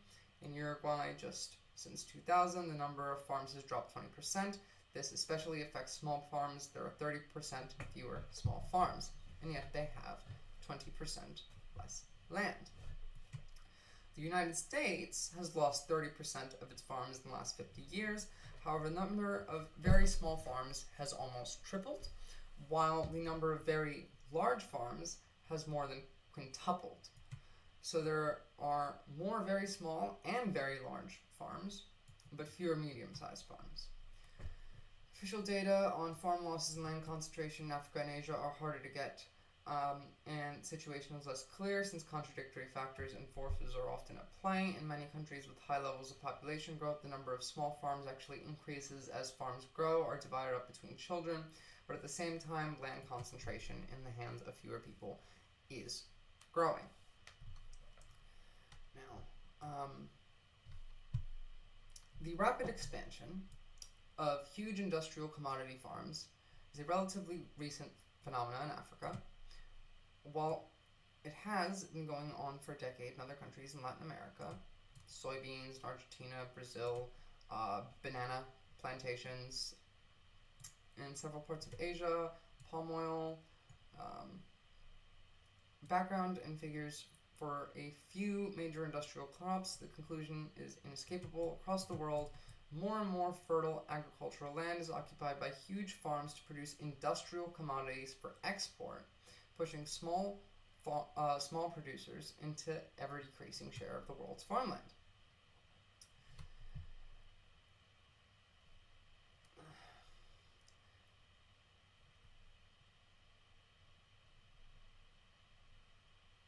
Overwhelming as the pressures are, perhaps the single most important factor in the drive of pushing small and medium God, why can't I speak today? Perhaps the single most important factor in the drive pushing small and medium-sized farmers onto ever smaller parcels of land is the tremendous expansion of industrial crop farms. The powerful demands of food and energy industries are shifting farmlands and water away from local food production to the production of commodities for industrial processing. Graph 2, that's graph 2, shows just how 4 crops, soybean, oil palm, rapeseed, and sugarcane, have quadrupled the amount of land they occupy over the past 5 decades. All are grown mainly on big industrial farms. A massive 140 million hectares of fields and forests have been taken over by these plantations since the 1960s. To put things into perspective, this is roughly the same area as all of the farmland in the European Union.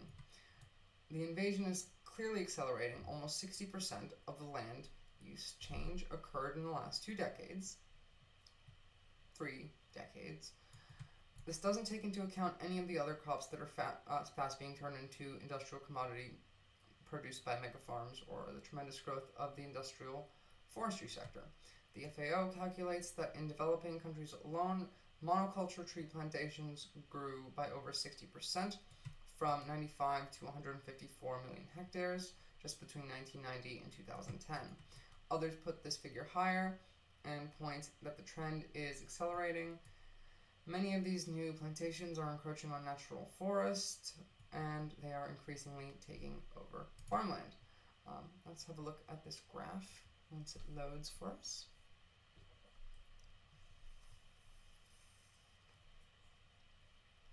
So, as we can see, total global encroachment of industrial crops.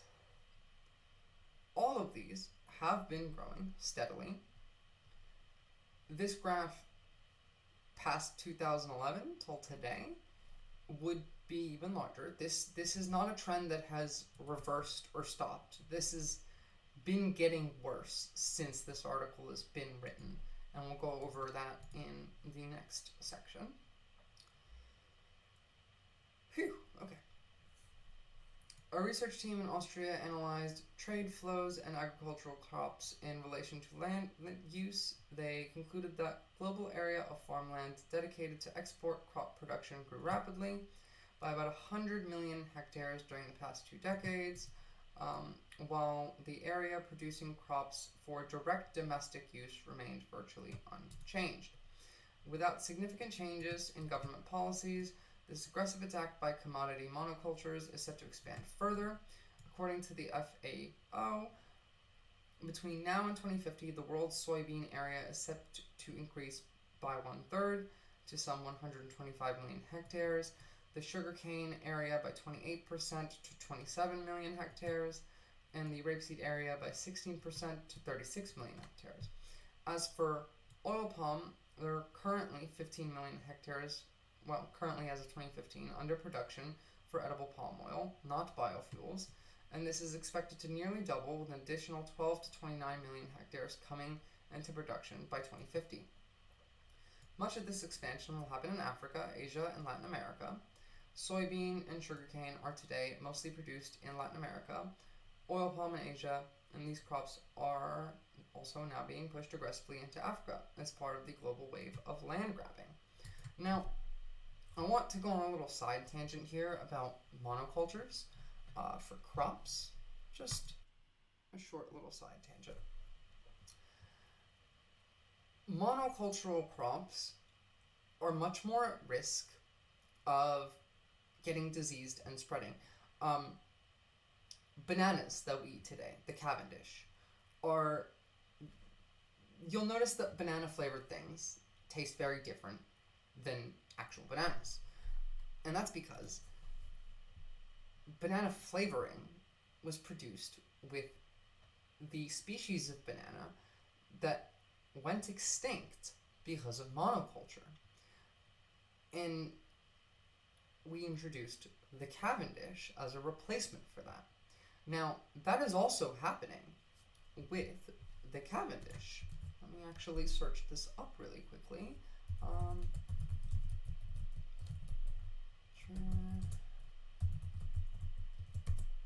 Pull up a nice little article regarding it.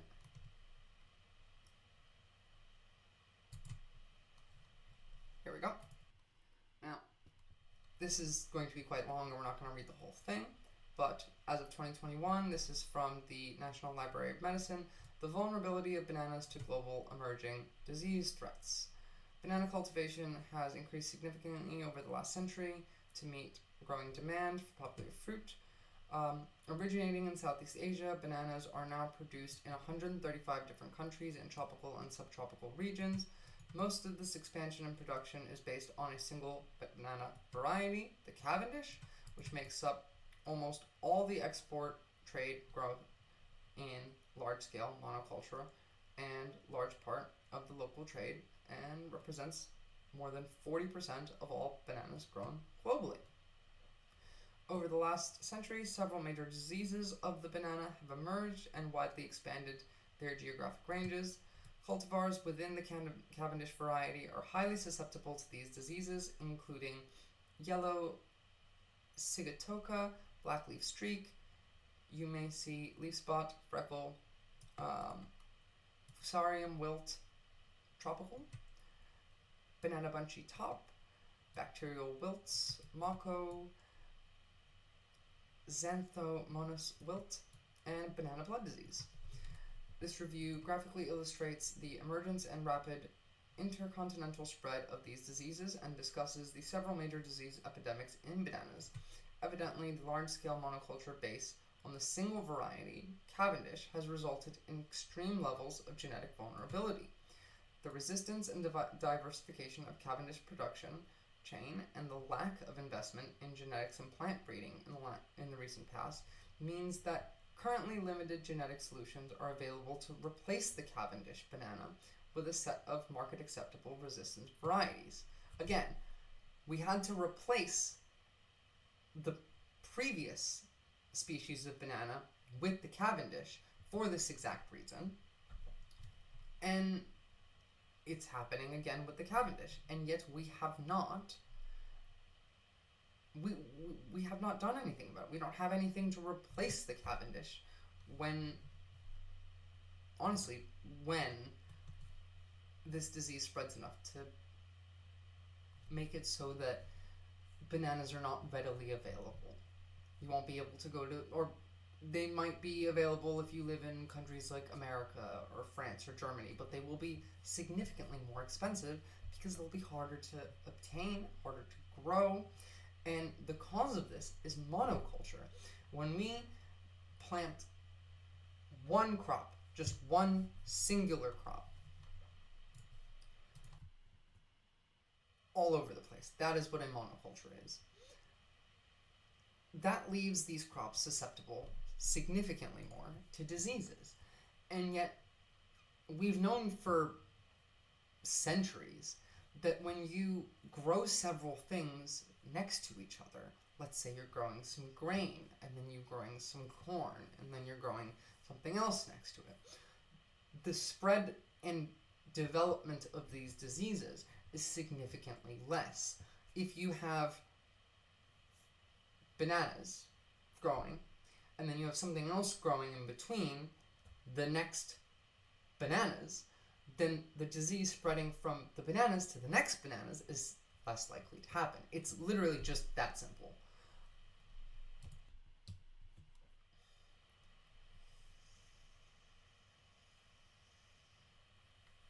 God, I really need to stop this. Please, if you've never vaped, don't pick one up.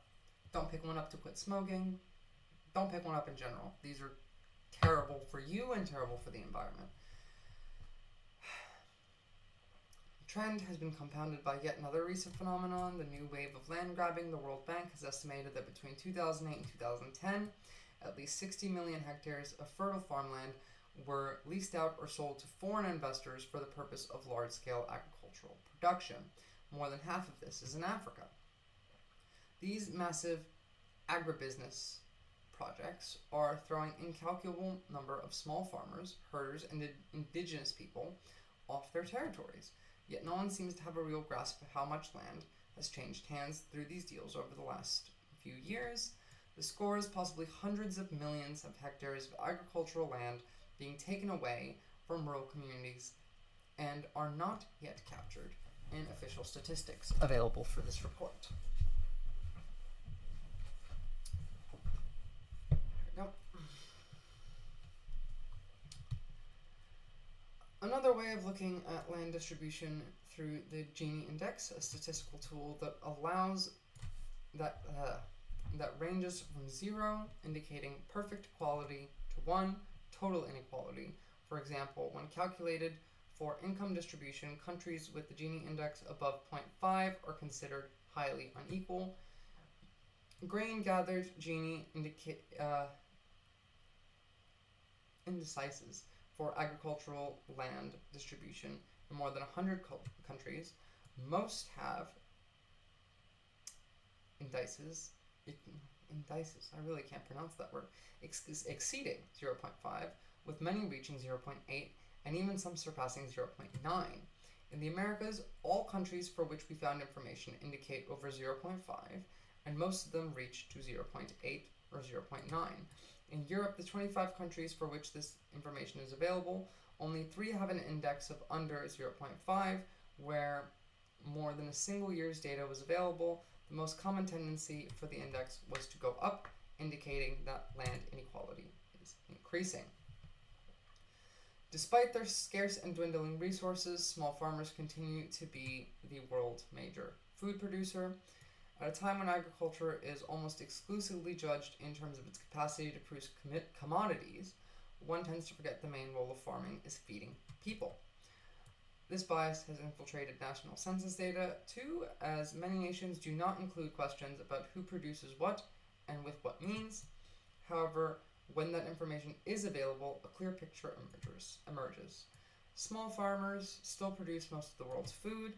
They are feeding the world. The UN Environment Program, the International Fund for Agricultural Development, FAO, and the UN Special Rapporteur on the Right to Food all estimate that small farmers produce up to 80% of the food in non-industrialized countries.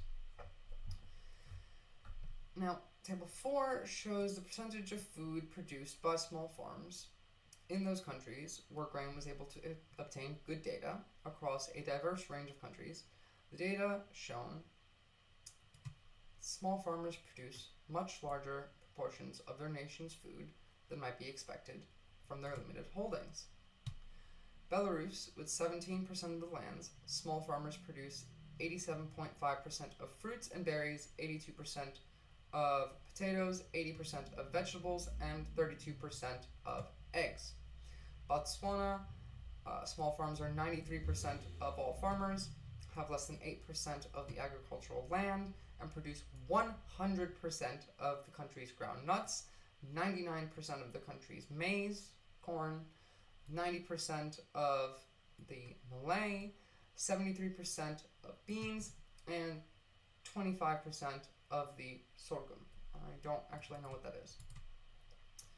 Brazil, 84% of farms are small and control 24% of the land, yet they produce 87% of cassava, 69% of beans, 67% of goat's milk, 59% of pork, 58% of cow's milk, 50% of chickens, 46% of maize, 38% of coffee, 33.8% of rice, 30% cattle.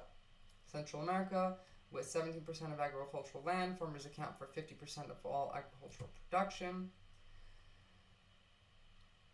I'm not going to go through this whole table, but you can see, like, most of the food these countries produce is produced by small farms and small farmers, and yet they still hold significantly less land than the larger farms. So how does this happen?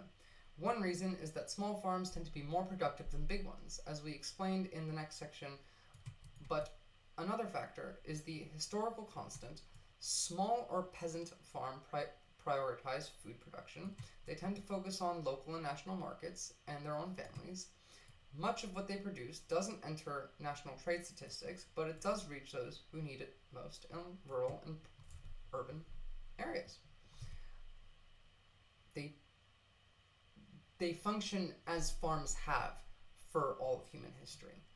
You are a farmer, you grow food, you collect it, you use some of it to feed yourself and your family, and you sell the rest of it to your local region who aren't growing food. Or maybe you're growing one type of food and your neighbor is growing another thing and you exchange.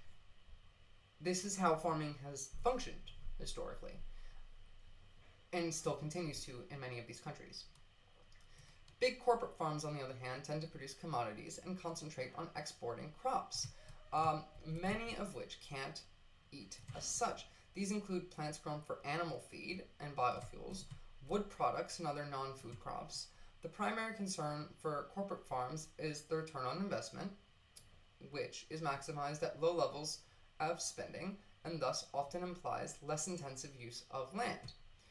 Again, corporations exist solely for profit. That is their entire point.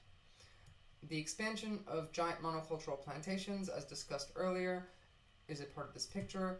Large corporate farms often have considerable reserves of land that lie unused until land that is currently being cropped or grazed is exhausted.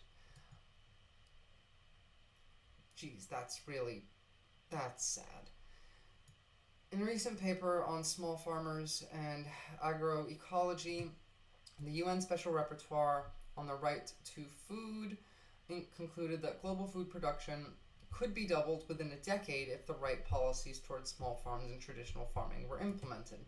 Reviewing the currently available scientific data, he shows that the agroecological initiatives by small farmers themselves have already produced an average crop yield of 80% in 57 developing countries, with an average increase of 116%. Among all African initiatives assessed, recent projects conducted, African countries provide a doubling of crop yields in a short period of just 3 to 10 years.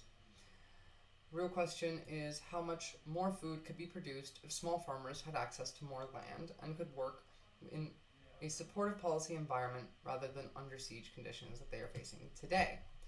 We talk about global hunger all the time.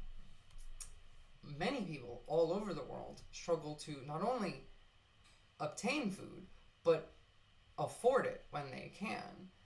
And the reason for this is because less food is being grown and enters the international market instead of commodities that are not food. Like it said, wood, food for animals, biofuel, non-crop foods. Animal feed is important. Obviously, we do have animals to feed, but it does not need to take up as much land as it does and could be used more productively. Obviously, all of the land could be used more productively. As it says, large corporate farms often have considerable reserves of land that lie unused until they exhaust the land that they are currently using. The word exhaust is really important here. They are killing the land that they use and then using the land that they are not using while that land heals, or even if it doesn't heal. Small farms not only produce most of the world's food, they are also the most productive. For some, the idea that small farms are more productive than big farms might seem counterintuitive. After all, we've been told for decades that industrial farming is more efficient and more productive. It's actually the other way around. The inverse relationship between farm size and productivity has long been established and is dubbed the productivity paradox. In the European Union, 20 countries register a higher rate of production per hectare on small farms than on large farms, In 9 EU countries, productivity on small farms is at least twice that of big farms. In 7 countries where large farms have higher productivity, it is only slightly higher than that of small farms. This tendency is confirmed by numerous studies in other countries and other regions, all of them showing higher productivity in small farms. Our data indicates, for example, that if all farms in Kenya had current productivity of the country's small farms, Kenya's agricultural production would double. In Central America, in Ukraine, it would almost triple. Again, Ukraine, breadbasket of Europe. In Hungary and Tajikistan, it would increase by 30%. In Russia, it would increase by a factor of 6. Big farms generally consume more resources, control the best lands, and receive most of the irrigation water and infrastructure, and get more financial credit and technical assistance, and are the ones for whom most modern inputs are designed. They have lower technical efficiency and therefore lower overall productivity. Much of this has to do with low levels of employment used on big farms in order to maximize return on investment.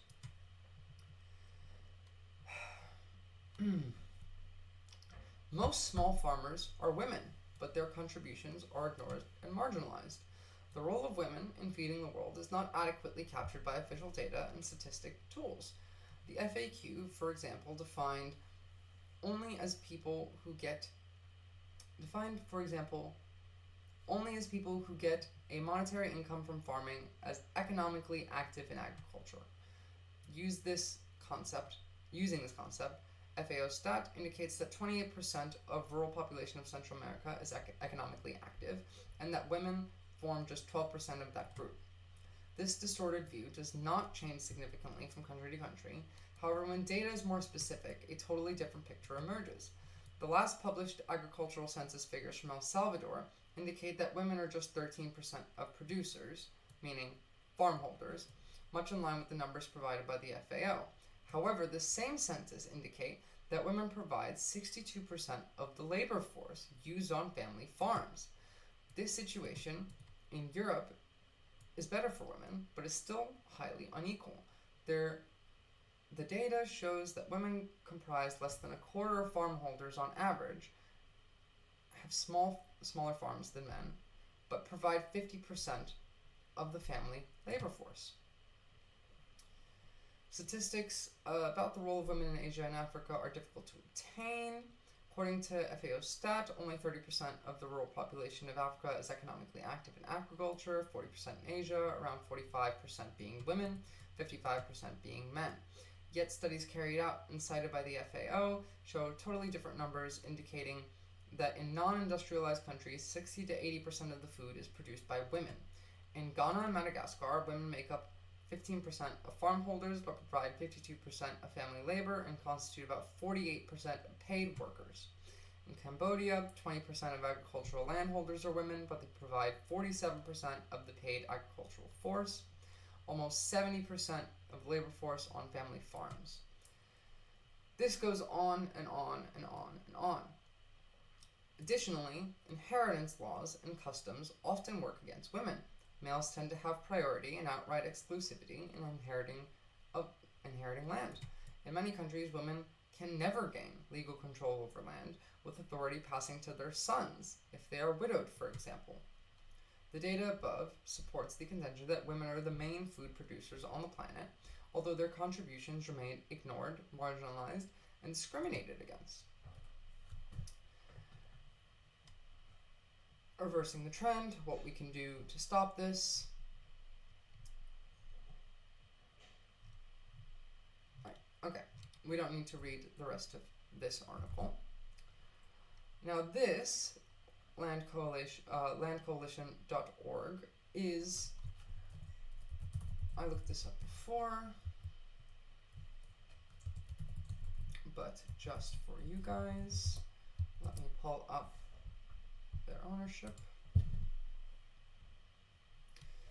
The International Land Coalition is a global alliance of civil societies and farmers' organizations, United Nations agencies, NGOs, and research institutes. So, credible source. This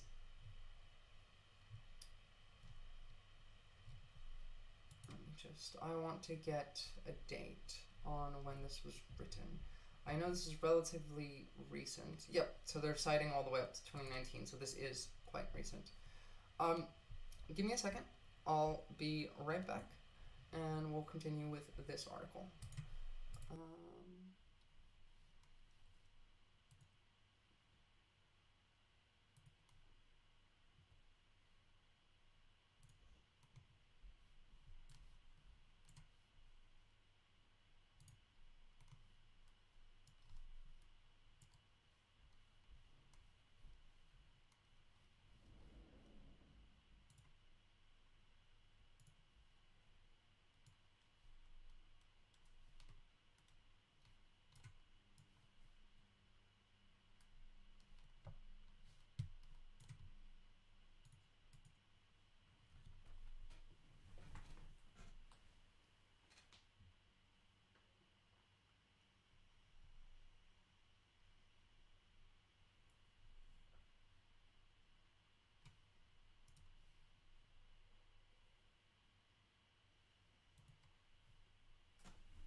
All right, back to it.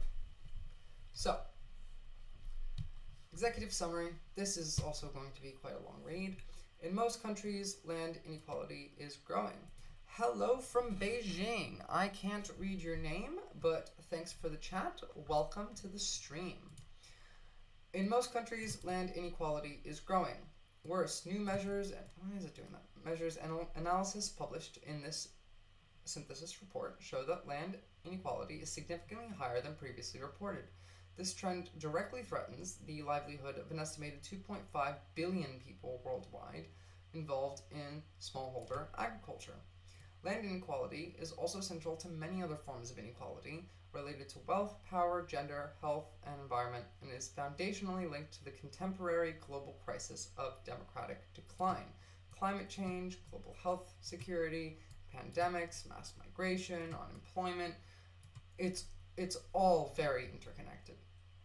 Beyond its direct effects on smallholder agriculture, it's clear that land inequality undermines stability and development of sustainable societies, affecting all of us in almost every way, in almost every aspect of our lives.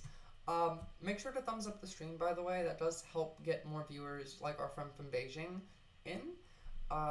Thanks for that. God, I feel like such a cliche YouTuber saying that. But like and thumbs up, subscribe to the stream.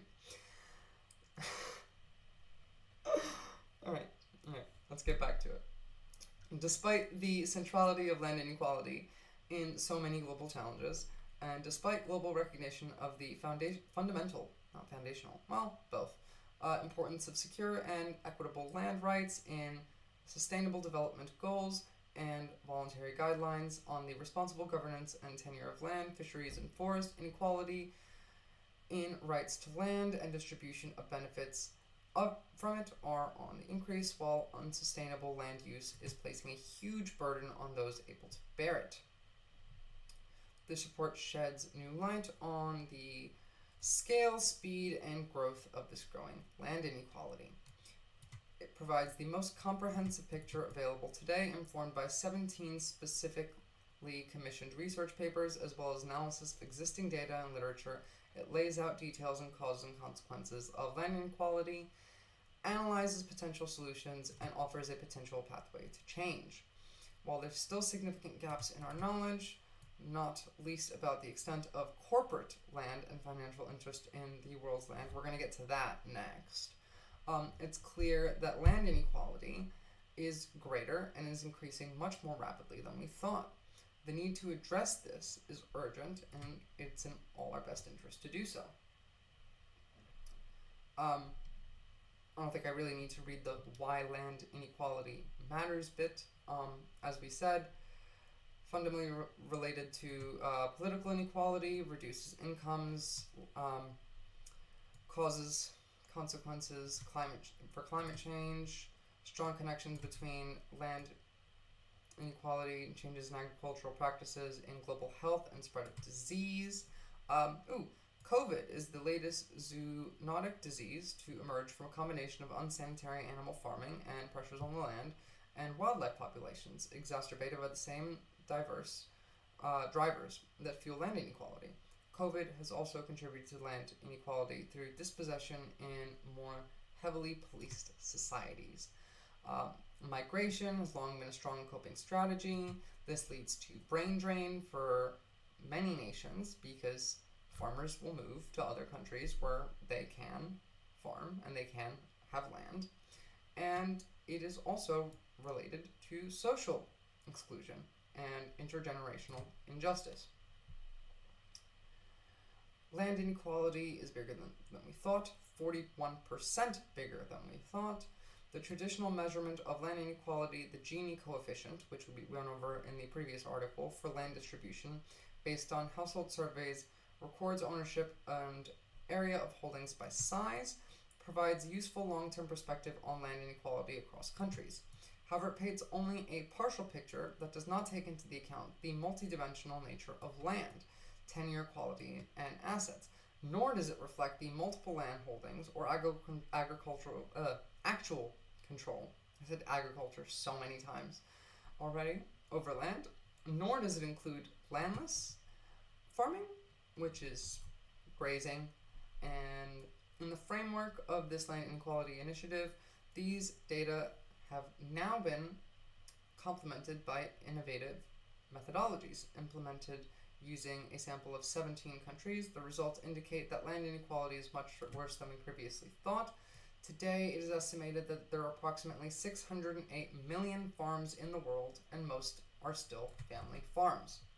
However, 1% of farms operate more than 70% of the world's farmland. They're integrated into the corporate food system, while 80% of small holdings of less than 2 hectares that are generally excluded from global food chains. Patterns are vary significantly from region to region. Since 1980, in all regions, land concentration has either been increasing significantly in North America, Europe, Asia, and the Pacific, and a decreasing trend has been reversed in Africa and Latin America. In most low-income countries, we see an increased number of farms in combination with smaller and smaller farm sizes, while higher income countries produce large farms or getting bigger. By taking into the account of multiple ownership of plots, land values, and the landless population, research conducted for this project concludes that land inequality has thus far been significantly underestimated. Overall, across the sampled countries, new measurements show that the wealthiest 10% of rural populations capture 60% of agricultural land, while the poorest 50%, who generally depend on agriculture, capture only 3% of the land, compared to traditional census data that shows increase in rural land inequality of 41%, when agricultural land and landlessness are taken into account, an increase of 24% to that 41%, if value only is considered. These new estimates also provide important insights into international patterns of land inequality. Although Latin America remains the most unequal region, land inequality in Asian and African countries sampled increase proportionally more when land value and landless populations are included. Asian countries that appear moderately equal under traditional measures, such as India, Bangladesh, and Pakistan, have among the highest levels of inequality when land value and the landless population are included. China and Vietnam, by contrast, display higher levels of land inequality among landowners than South Asia and Africa. But really? Okay.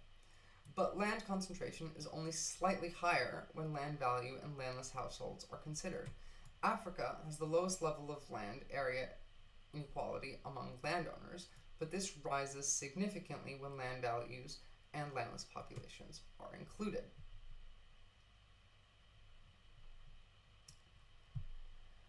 The findings on land inequality reported here are almost certainly an underestimate, as none of the available data shows how much land is controlled or operated by corporate entities. Funds, even through their operations, clearly involve significant interest in land across different countries. The less visible forms of control do not necessarily require ownership. Contract farming, for example, can incorporate land into supply chains, creating new dependencies and perpetuating extractive models. there is increasing corporate concentration of ownership and control throughout the agri-food sector, which influences the way that land is used. Furthermore, the growing role of financial markets and actors treat the land as asset classes and can significantly change the way that control is used. Again, this also harms the land and harms the people living around it and on it. In the agri-food sector, corporate organization is linked to the industrial modes of primary production, which seeks advantages of scale. In addition, throughout horizontal and vertical integrations, these actors control large sections of specific value chains, often all the way from seeds via input to retailers, enabling them to exercise significant control over the land and reap the maximum possible value and contribute even more to land inequality. Mouthful. Concentration of control is compounded by increased interest in agricultural land from the financial sector. Parts of the world's farmland are now considered financial assets with no known physical owner, subject to decision-making processes that may be external to the farm. Instruments such as shareholdings and the use of derivative value detach investment from the material base and can bring greater instability to the agricultural markets and put speculative pressures on land and agricultural products. Now, speculative pressure. I want to talk about that just for a little bit side tangent.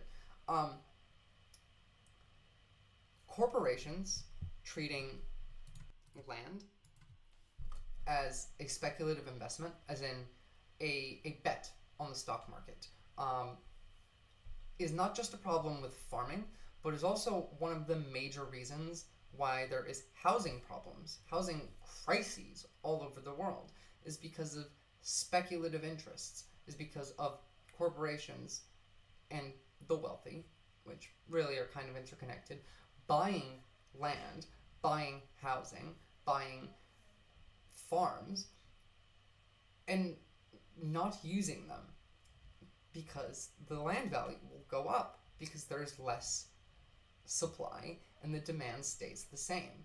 And then once that value goes up, they sell it for a return on their investment. This practice should be outlawed entirely when it comes to things like housing, when it comes to things like agriculture, when it comes to things like medicine production. But that's a thing for another time.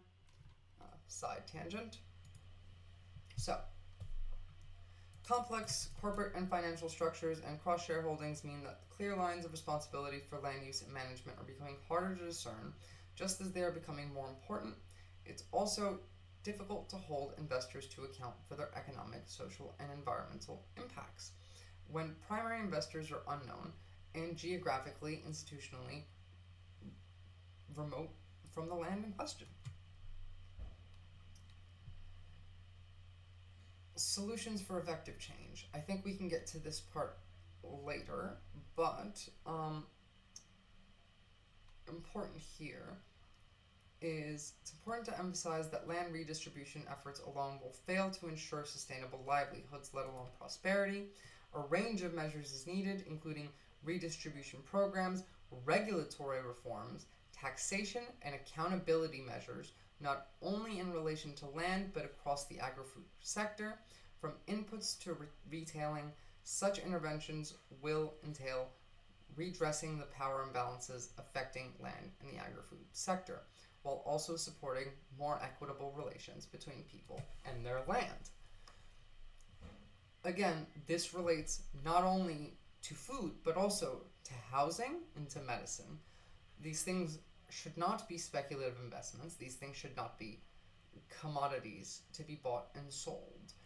Food, sure, grown food can be grown and sold. Medicine can be created and sold. But the production and the land that is used to produce them should not be a commodity in and of itself and should not be used for speculative investment. Now, I want to get to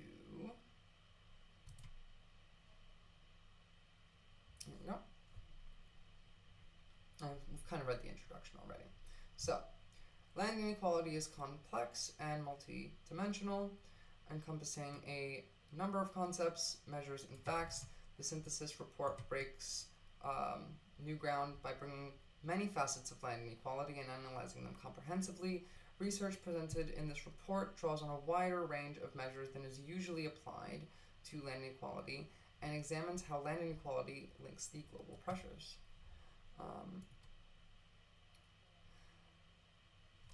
Thank you for that. Foreign buyers being banned from purchasing properties in Canada is actually a very so I think if you are purchasing a property in a country that you do not live in, it has to be for you like Canada.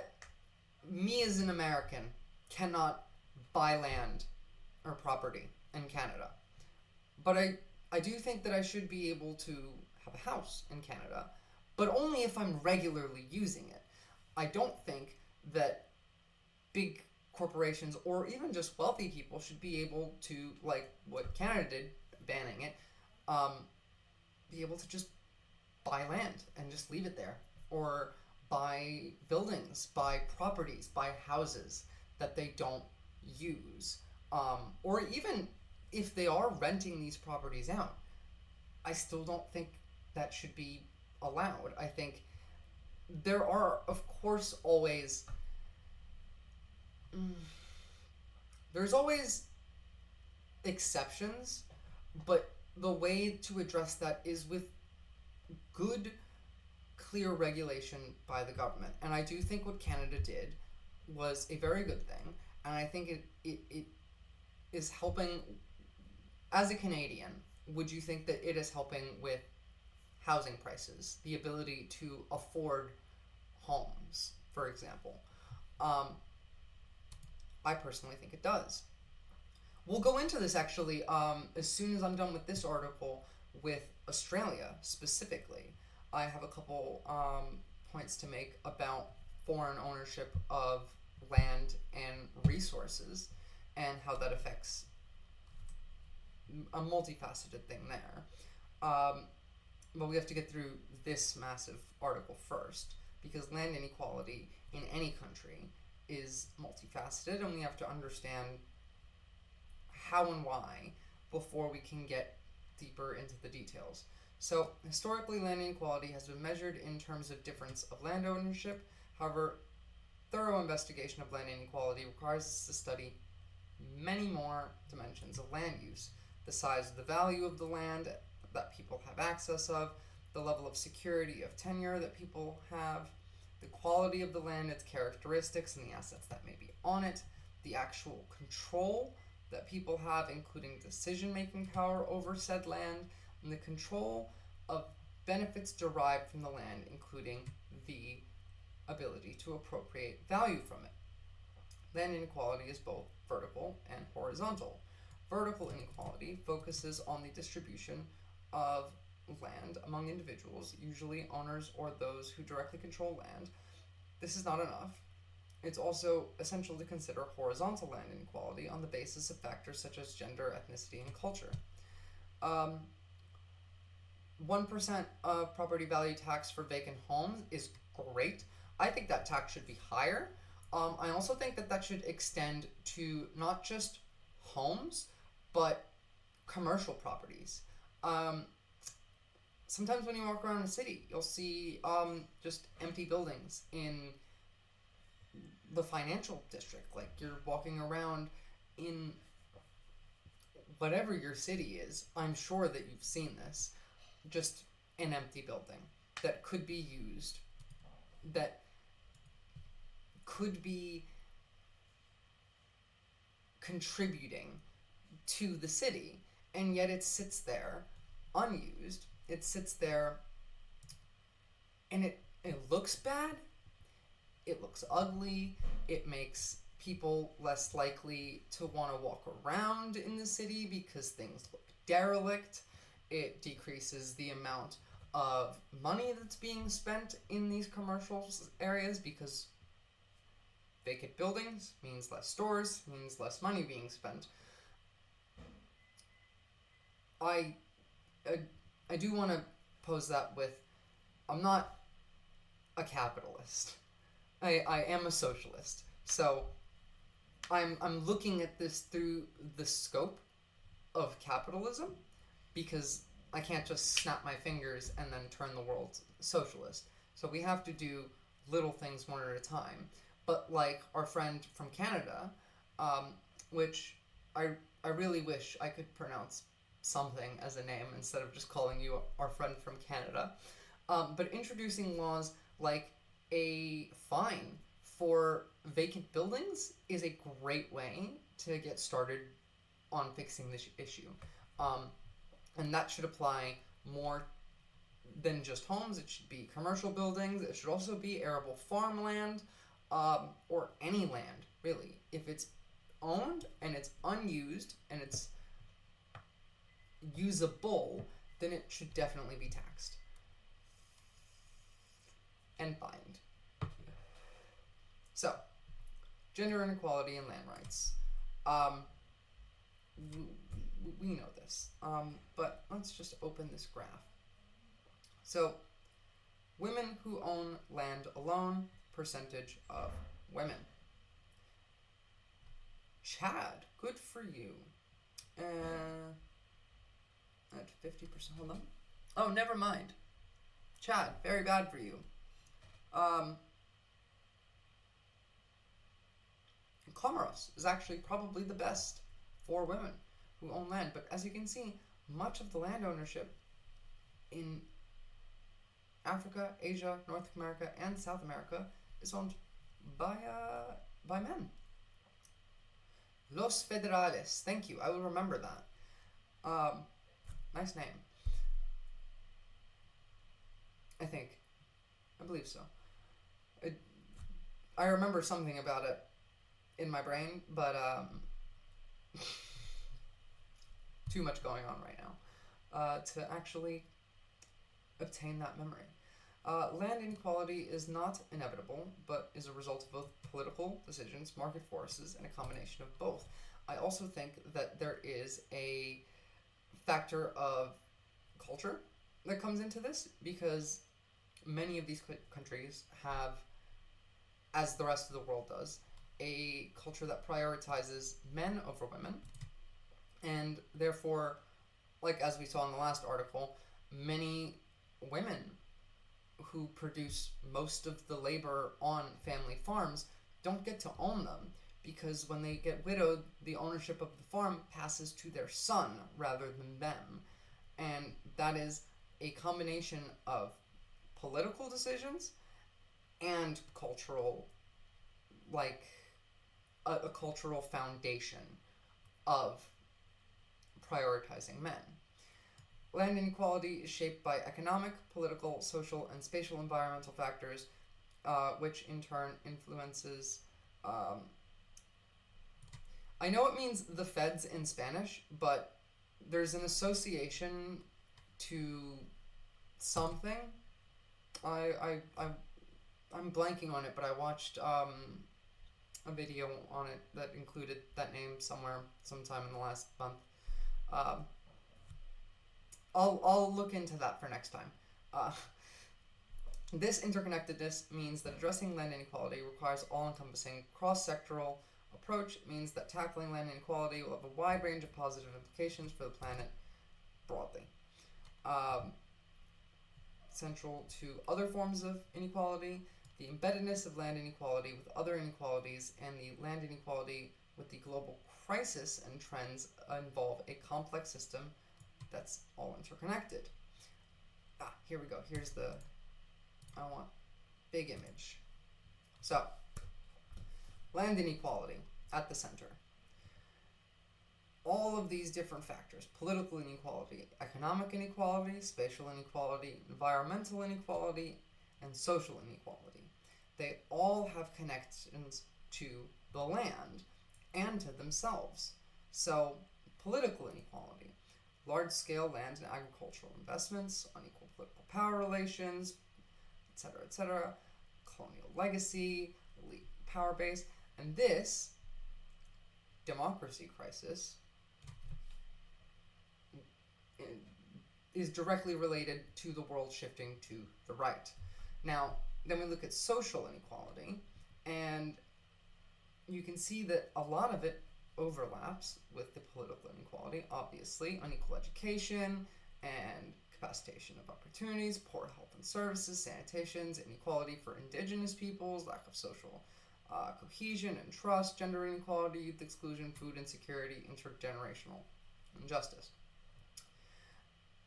And then, further in, we come to environmental inequality, climate and environmental crisis, deforestation, natural disasters, environmental degradation, soil erosion, water stress, agricultural expansion, monocultural practices, which I went over earlier, and land biodiversity.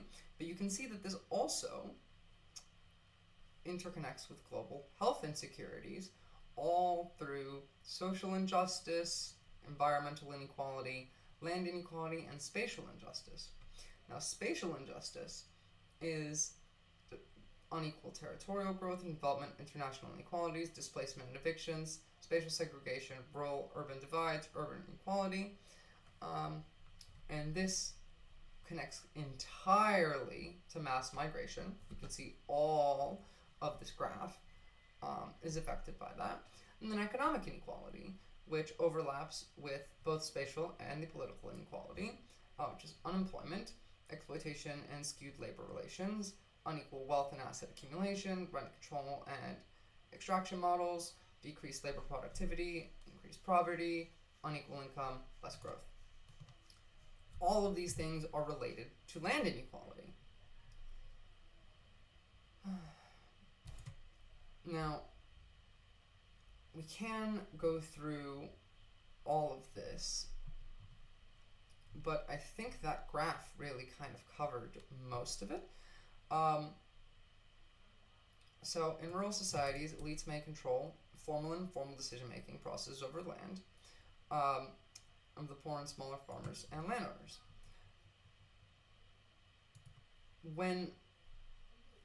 From land accumulation within undemocratic tribal systems in South Africa, in a 2008 study, to land corruption in the highest political levels of Kenya from a 2012 study, to the perversion of public land distribution landed elites in Colombia from a 2020 study, examples are numerous all over the world. These unequal structures often link to rent-seeking behavior from the public, or what is often considered public assets such as land in collective tenure systems. When institutional quality is low, the rich wield even stronger political influence. Weak institutions, together with underrepresented poor segments of the population, lead to systemic underinvestment in policies that benefit the poor. Smallholders, family farms instead incentivize tax systems to benefit large-scale domestic international farm enterprises. Again, this interconnects with everything else.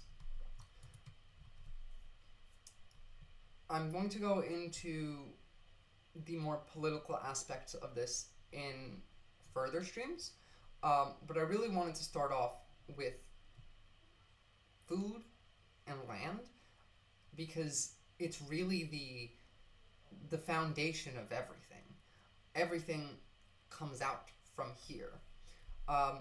In March 2004, after more than 2 years of consultations with development partners, civil society, producer groups, and several ministries within government, Senegal launched the Loi d'Orientation Agro-Silvo-Pastoral, or the LOASP, a grand vision for agriculture which promoted modernization of the country over the next 20 years, with a strong focus on family farming, the reduction of poverty inequalities between farmers, between rural and urban populations. However, in 2008, before this had been fully implemented, the then president, Abdoulaye Wade, inaugurated the Great Agricultural Offensive for Food and Abundance amid food insecurity worries precipitated by a poor harvest and volatile world markets. The aim stated Guyana was for Senegal to attain self-sufficiency by 2015, predominantly by attracting private large investments. By 2010, over 657,000 hectares, or around 17% of Senegal's arable land, have been allocated to 17 private firms, mainly concentrated in the northern parts of the country. 10 of the firms were Senegalese and the rest were foreign. The Guana case illustrates how easily powerful elites, both national and international, are able to ignore inclusive policies in favor of alternative developmental models based on large-scale land acquisition. It's a disgusting practice. Land inequality and unemployment. We've been on this before. When you can't farm your land, you lose your job, and then you migrate. Or you try and find another job, but a lot of these people, they've been doing this for generations. In longer term, land inequality is detrimental to human development, socio-political stability, and environmental sustainability.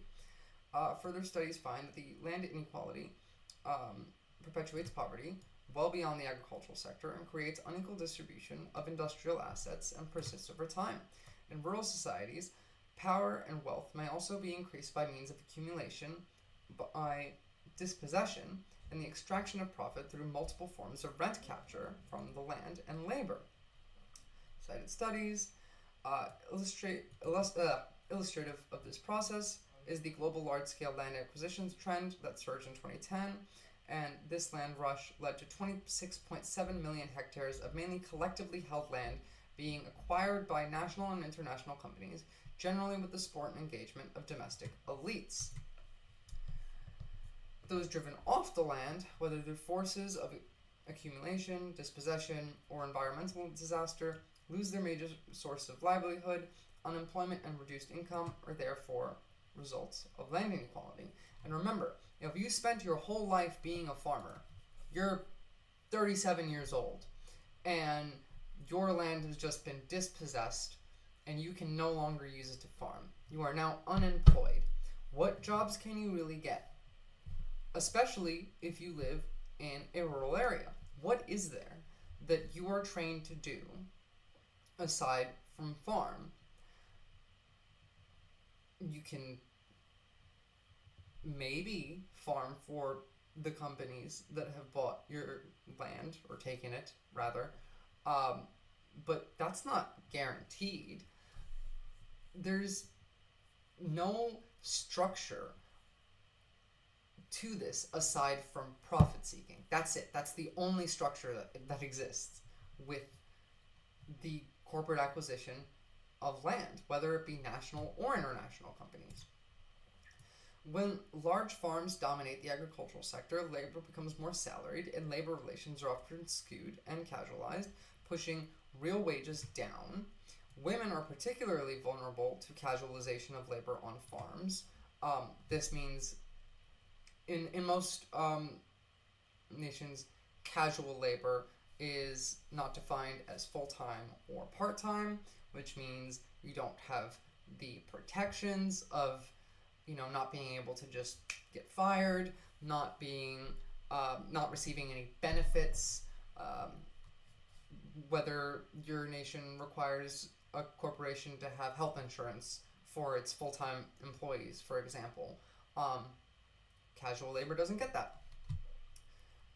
While increased industrialization, as average farm sizes increase, reduces employment opportunities overall. Depending on the type of production, labor absorption rates are from the most labor-intensive types of production, such as horticulture, to 25 and even 100 times for cereal, for example, less in industrialized farm models compared with family farms. In many low-income countries where agriculture is still the largest employer and few other employers exist, the unfettered realization of this trend risks creating a social and economic disaster. This leads to mass migration. What are you going to do? You can't get any other job and you don't have the land.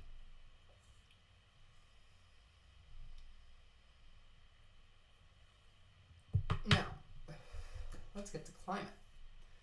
Climate change is a driver of global inequality. Included in land inequality is already driving down agricultural productivity and driving some people from their land altogether.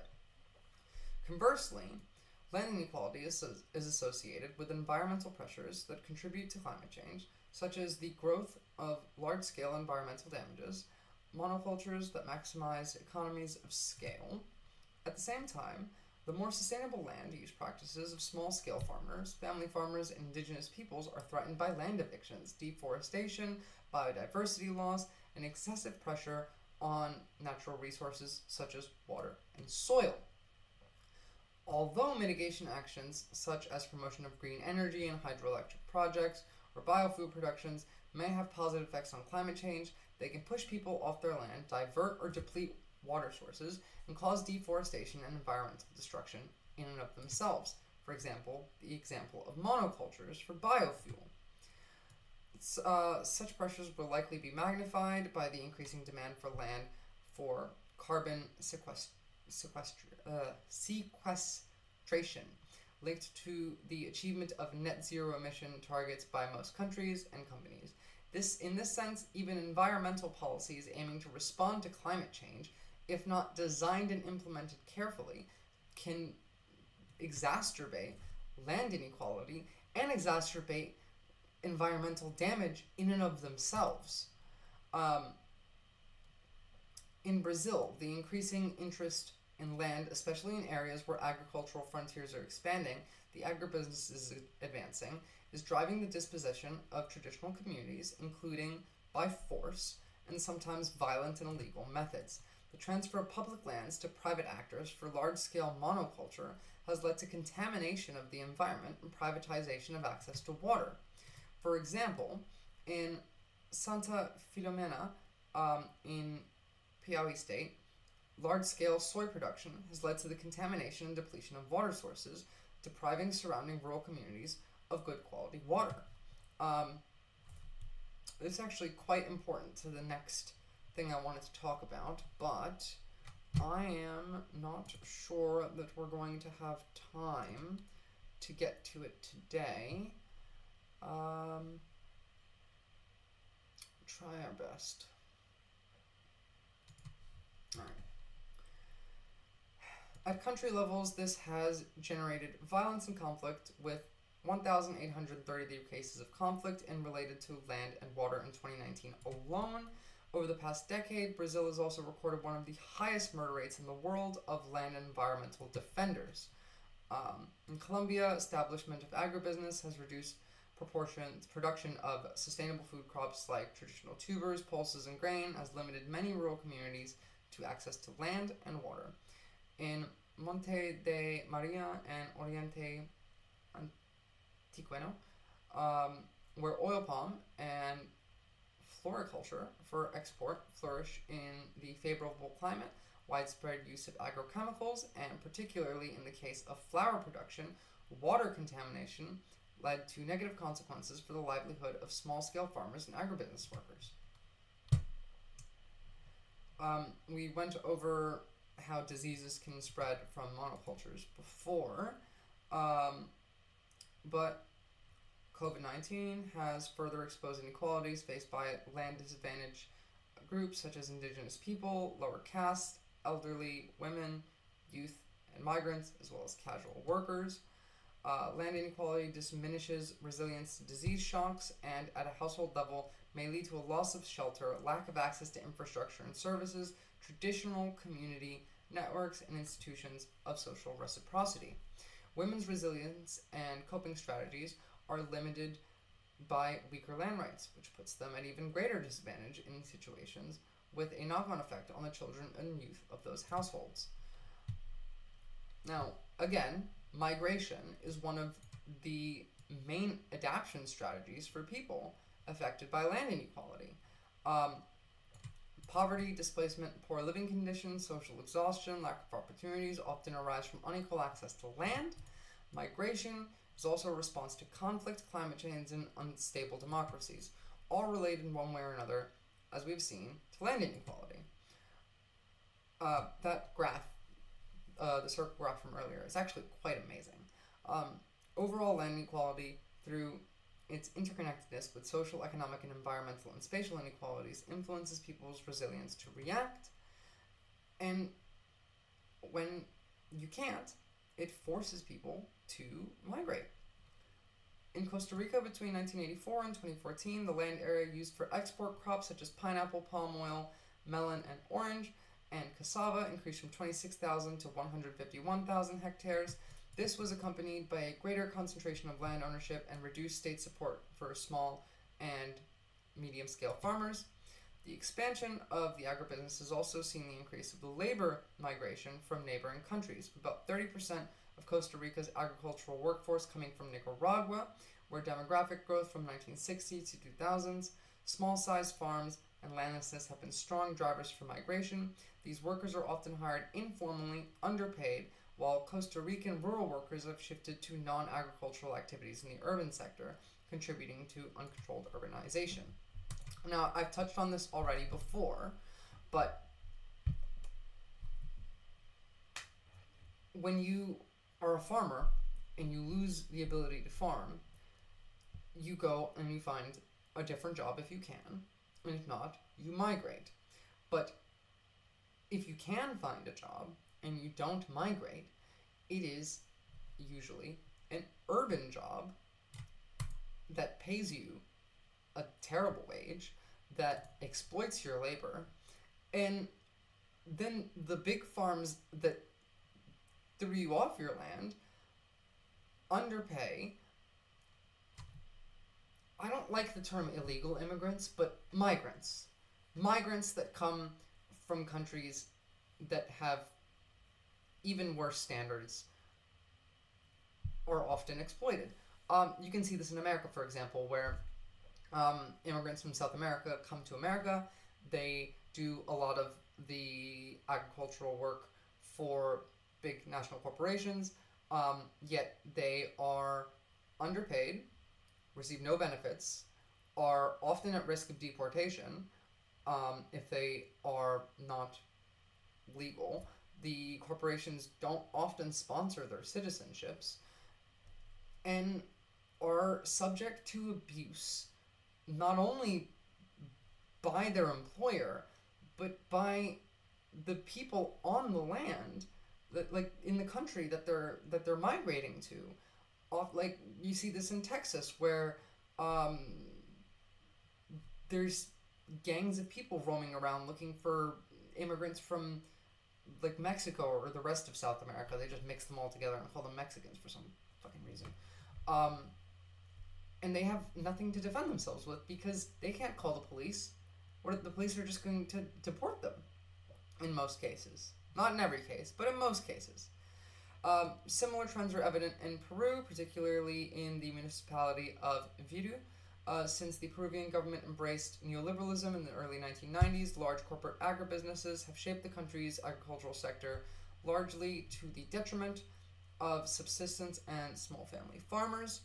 In the new constitution of 1993, with Law 26505, known as Ley de Tierras, land law, and Law 27360, Ley de Promoción del Sector Agrario, Law of Agrarian Sector Promotion. I'm bad at speaking other languages. The state approved policies that fueled land concentration and large-scale corporate agriculture. This also led to increased use of migrant and seasonal labor, with high rotations of workers, temporary contracts, and low wages.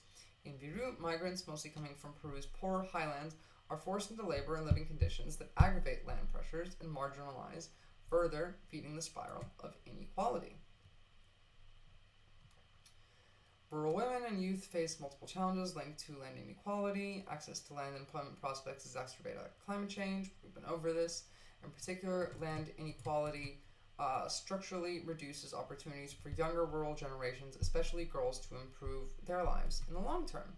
This negative spiral is reinforced as women and youth are systematically excluded from policy decisions, including in relation to land, overlapping with other forms of exclusion based on wealth, place of residence, race, and ethnicity. This really does come down to a class thing, but women do get the raw end of the stick oftentimes. But the cause of this, the effects are on everybody, and the cause is by class. Overcoming wider inequalities is impossible without addressing land inequality. The centrality of land inequality in many global problems is clear. Tackling this issue, therefore, has the potential to deliver significantly positive outcomes for the planet and for humanity.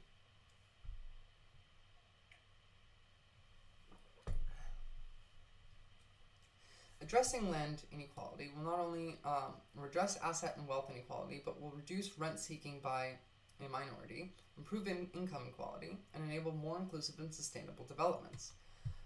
This is not possible under our current global system. This requires massive, massive systemic change, more social policies. I'm not even saying full-on socialism, but more social policies,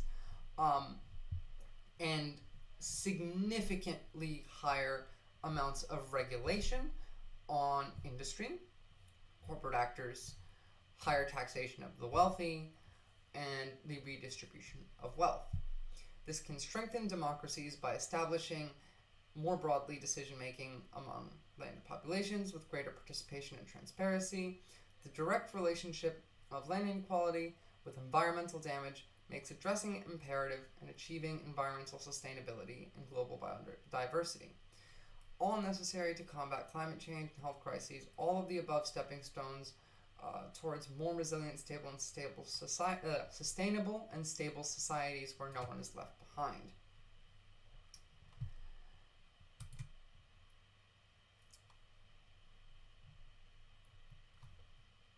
So, the shocking state of land inequality in the world.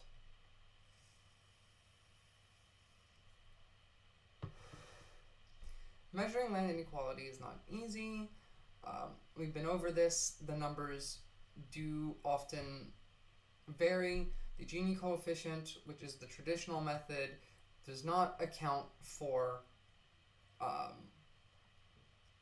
the landless population, the ownership of several properties, etc., etc.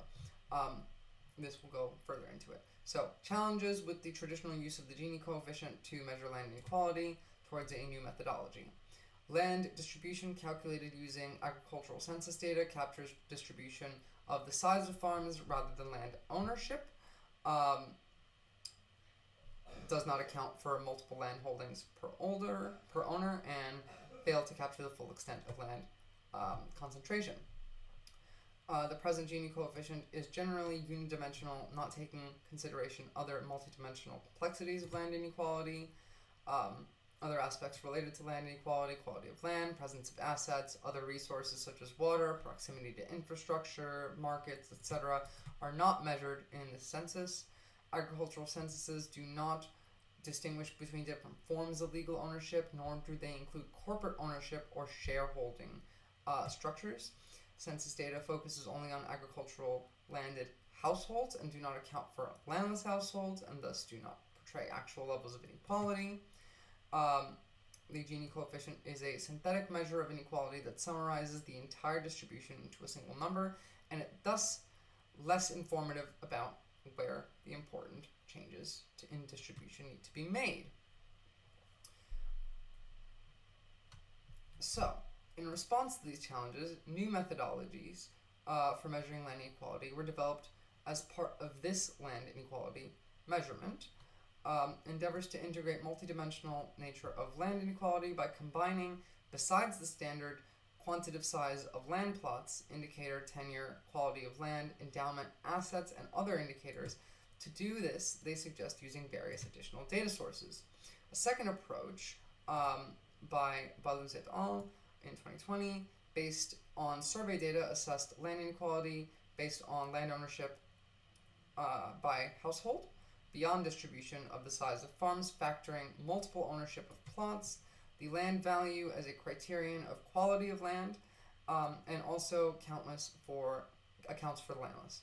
The authors implemented this methodology using samples from countries like India, Bangladesh, Pakistan, China, Vietnam, Ecuador, Guatemala, Brazil, Mexico, Peru, Burkina Faso, Ethiopia, the Gambia, Malawi, Niger, Nigeria, and Tanzania. Yeah, putting those two together is difficult. The selection of countries was a result of data availability, and although some of the most populous countries were covered in this analysis, more countries need to be covered for future research. We need global study on this, obviously. But based on this data, open this in a larger tab. From the Gini coefficient of 0.64 in the early years of the century, land inequality decreased to 0.60 in 1982, but it again increased to 0.62 by 2017. Again, for anyone watching that hadn't seen earlier, the closer to 0 is perfect equality, 1 is full-on inequality. So, based on the Gini coefficient for land distribution, we can see that it's very, very unstable, but does in the end meet up towards global trend line in 2017. Now, calculations of the Gini coefficient for land capture and distribution, size of holdings, and private ownership data gathered by sources available online. Oh, so that is just the Gini coefficient, actually. That's not incorporating all of these other factors into it. So the largest 1% of farms operate 70% of the farmland, supplying corporate food systems. Again, we went over this. This is probably an underestimate, the 1% of farms that operate 70% of the farmland. Oh, sorry, never mind. Scratch that bit. I read that the other way around. Most of the food that is produced by small farms and generally by women. Today it's estimated there are approximately 608 million farms around the world. About 90% are family farms, which include all size of farms from the smallest ones to the largest, occupying 70 to 80% of the farmland. About 84% of farms are smaller than 2 hectares, but these operate only about 12% of the farmland, with little if any opportunity to be part of corporate supply chains. The largest 1% of farms around the world operate more than 70% of the world's farmland. These farms form the core production for corporate food systems. Unless there is substantial policy intervention, given the trends of the agricultural food system, land consolidation will inevitably increase further, and it has been. Although land inequality patterns vary significantly region to region, a consistent pattern of land consolidation emerges throughout. After 1980, in all regions, land concentration has either been increasing significantly in North America, Europe, Asia, and the Pacific, or a decreasing trend has been reversed in Africa and Latin America. We went over this before. Again, this is measured by the Gini coefficient. So, North America has seen a drastic increase in land and agricultural concentration. U.S. data shows a decline of 3.7 million farms to 2.1 million farms between 1960 and 1990, accompanied by a steady rise in average size farms from 122.6 hectares to 187 hectares over the same time period. From 1990 to 2010, the number of farms and average farm size remained fairly stable at 2.1 million farms and the average size around 175 hectares. While the total number of farms and their average size have stabilized, the number of farms larger than 500 hectares has risen from 1971 onwards, while the total number of the smallest farms, including those less than 5 hectares, has also increased in the US. Medium-sized farms ranging from 50 to 500 hectares have significantly decreased in number. This is increasingly polarized and unequal land distribution. Henriksen et al. In 2017 argued that the agriculture of the middle is declining and perhaps facing extinction. This goes into the ever-shrinking middle class of the United States. If small farms are remaining somewhat consistent, and large farms are remaining somewhat consistent. And mid-sized farms are decreasing in number. That means these people are now out of work. They are no longer in agriculture, because otherwise small farms would have gone up or large farms would have gone up. You can either try and get a job with one of the larger farms, which is increasingly unlikely because migrants work for cheaper and they wouldn't want to hire you. What the figures on farm size do not reveal, however, are even more substantial increases in concentration of large-scale production on a shrinking number of farms.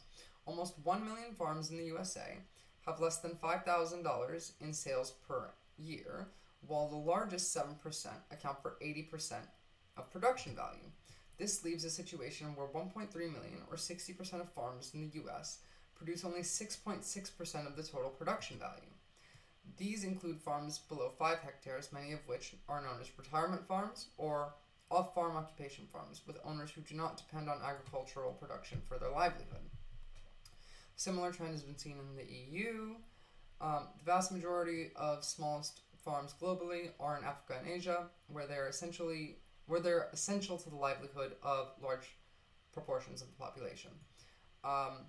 Figure 7 shows the distribution of farms and land in sub-Saharan Africa and Southeast Asia. Most farms are smaller than 2 hectares. We've been over this bit.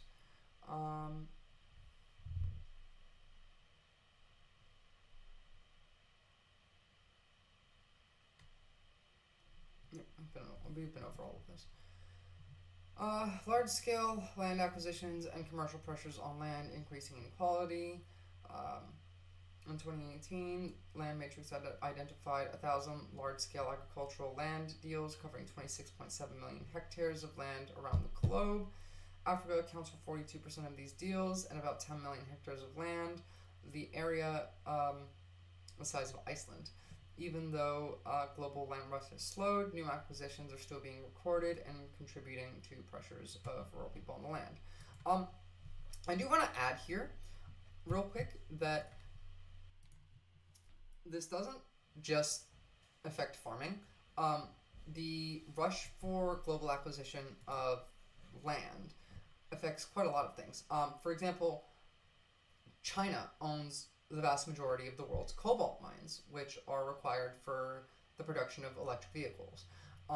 However, most of the world's cobalt mines are in Africa. So again, this goes back to countries that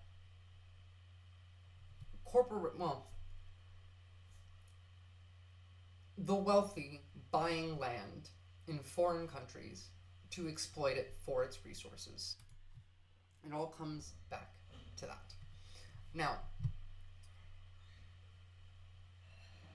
the 1% extreme land concentration in Latin America and South Africa rather. The Oxfam analysis of 15 Latin American countries showed that the largest 1% of farms hold more than half of all agricultural land. The trend is similar, taking into consideration all farmers in South Africa, commercial and non-commercial. It's estimated that only 0.28% of farms produce around 80% of the value of agricultural production. This means that none of this production is for the residents of South Africa. They are commodities to be sold. I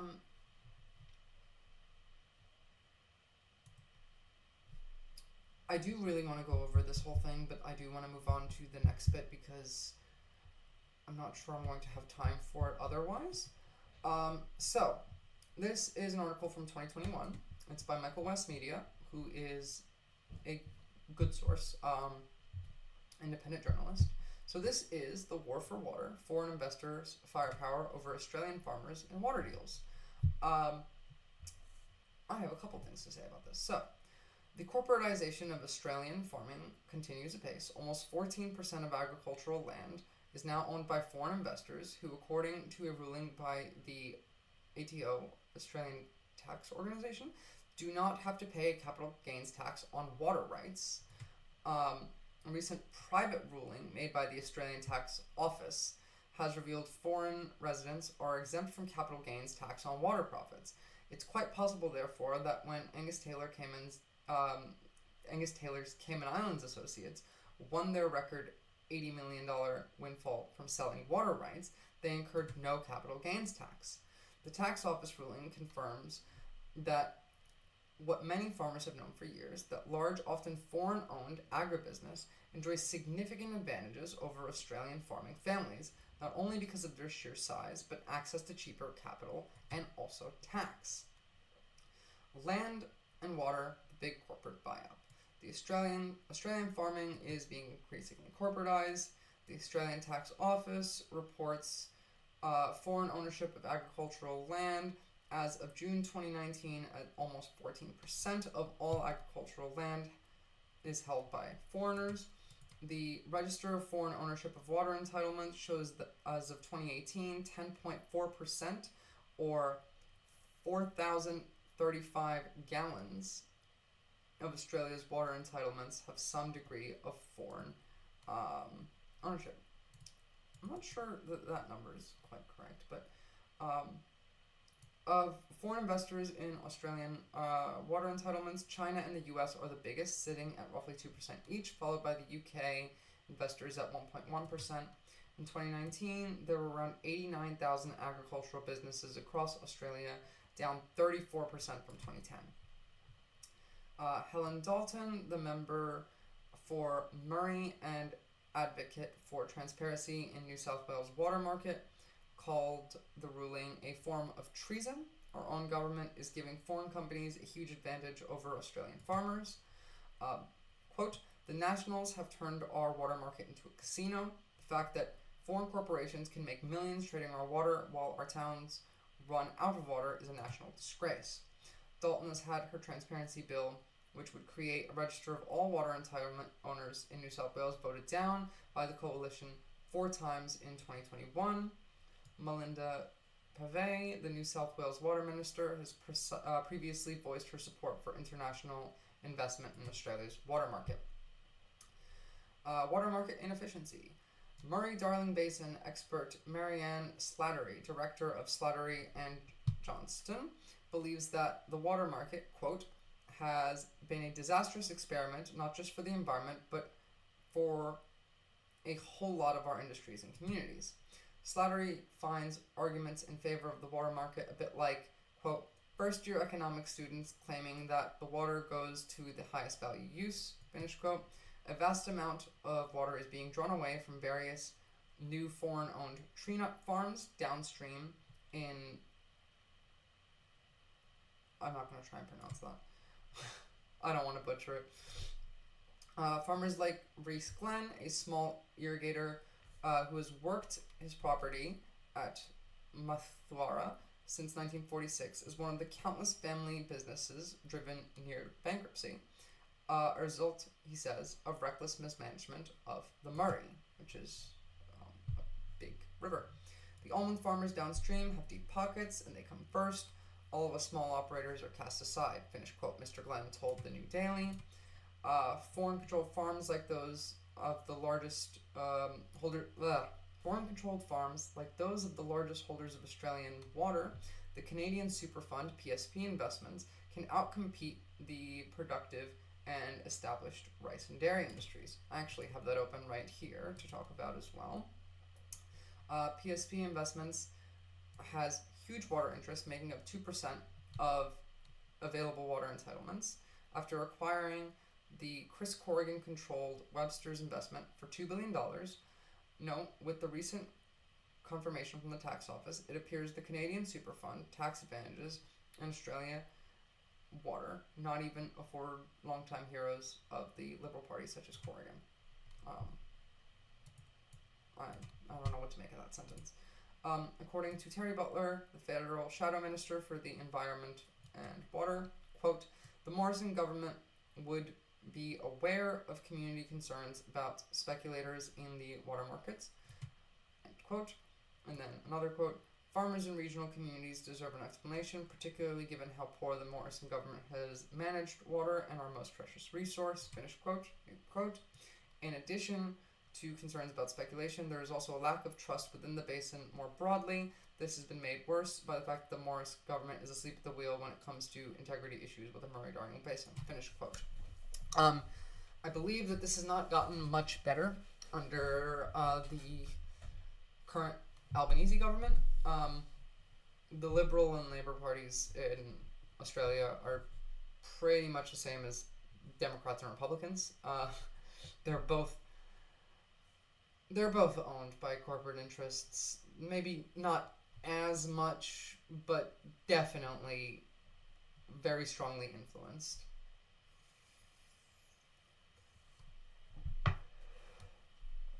Just over half of all water entitlements on the issue of Australia are located in the Murray-Darling Basin. Of this, 9.4% or 1,800 gallons. Is capital GL gallons, or does that mean something else?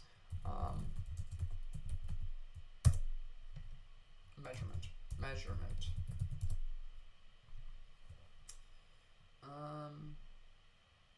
I really should know this.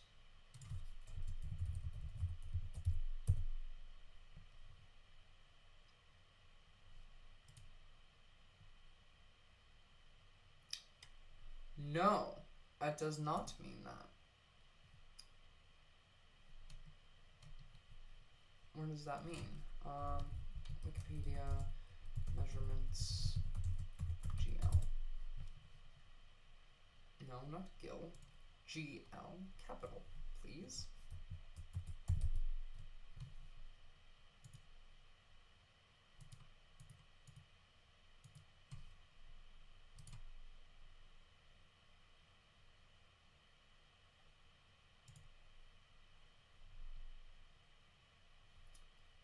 I hate when this happens.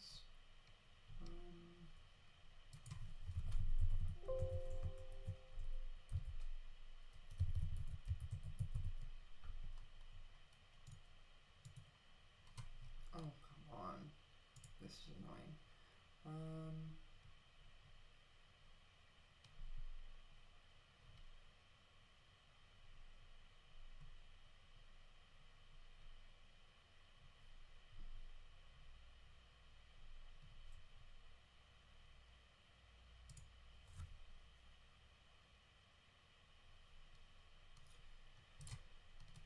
Okay, let's just assume that capital GL is the metric version of 1,000 gallons. It would, no, because the metrics don't use gallons, use liters. I would think capital GL, because gallons is GAL, would be thousands. So 1,800,000 gallons. The Murray, if I'm wrong about that, I will research this after the stream, and I will post a comment in the comment section correcting that. The Murray-Darling Basin Water Market Inquiry's interim report estimated that the basin's wide market's annual value is worth more than $1.5 billion per year, meaning basin-wide there is approximately $141 million in foreign-controlled water assets. Kate Washington, New South Wales Shadow Minister for the Environment, also recognized the need for increased oversight into the Murray-Darling Basin. Quote, "We already know that the water trading scheme is flawed from top to bottom, but if thousands of gigaliters, that's what that is, gigaliters. If only I had just read a little further down, could have saved some time. Gigaliters. So that would be 1,800,000 liters of foreign-controlled water is being traded with unfair tax advantages that could skew the market even more to the detriment of local farmers and our environment." End quote. Quote, "The Nationals Party and the Water Minister have encouraged private foreign ownership buying our water. Clearly they need to explain why foreigners are getting tax breaks that aren't available to Aussies. At a state and federal level, what are they going to do to make the system fairer?" End quote. Keith Pitt, the federal minister for Environment and Water, declined Michael West's media's invitation to comment. Why do foreign companies get a tax leg up? Explaining the ruling, an ATO spokesperson elaborated, quote, water entitlements are generally separate from the underlying land and not taxable Australian real property. This means that a foreign resident would disregard any capital gain from the sale of water entitlement, in contrast to Australian resident entities are required to account for gains or losses on their worldwide assets, which include assets like assets in Australia like water entitlements. End quote. According to Professor Michael Durkis of the Ross Parsons Centre for Commercial, Corporate and Taxation Law at the University of Sydney, quote, prior to 2005, Australia had a comprehensive thing for foreign residents had to pay capital gains tax on. After 2005, the federal government reduced the subjects more consistent with OECD approach. If foreign resident has an interest in real property, then any capital gains associated is going to be caught. In the way that water is legally structured, it no longer counts as real property like buildings or land. Professor Durkis notes, quote, one might assume that water which has run through an area of land might be considered part of the land by some, end quote. However, it is not under Australian taxation law. The Howard government finalised the decoupling of water from land in 2004, formalising Australia's water market to attend to over-allocation of water entitlements that have been plaguing the Murray-Darling. Now, FriendlyJordies, who's an Australian YouTuber, has done an excellent video on this, and he has given me permission to use a small portion of it. So, I just want to make sure. Here we go. So, floodplain harvesting. First off, I just want to talk. So, floodplain harvesting is the practice of drawing water away from a river when it rains and storing it for private sale. And how that functions and why that's legal is incredibly complicated, but we have a very nice section of this video to show you right here. Floodplain harvesting is a method of water theft, full stop. Basically, farms divert water that would naturally flow into the basin into private dams. This water can be later used for irrigation, usually to irrigate profitable yet water-intensive crops like cotton. This means floodplain harvesters, in theory, can save all their legal entitlements, not using a drop for irrigation, instead treating those water licenses like stocks to speculate on. Now, I wanted to say that, first of all, again, this is speculative investment of land, resources, things that should not be commodities. But on top of that, this has massive effects downstream. Now, if you look at this map right here, this is the northern basin, the southern basin. All of this is the Murray-Darling. Now, water flows downstream, obviously, but when it's collected and harvested, less water flows downstream, creating droughts and creating conditions where the local population have trouble farming, the local indigenous population have trouble accessing clean drinking water. They can then use the unaccounted floodplain harvested or stolen water to irrigate their cotton, making water scarcer and their licenses, or as I like to call them, stocks, more valuable. Who'd have thought that the drought could be so profitable, eh?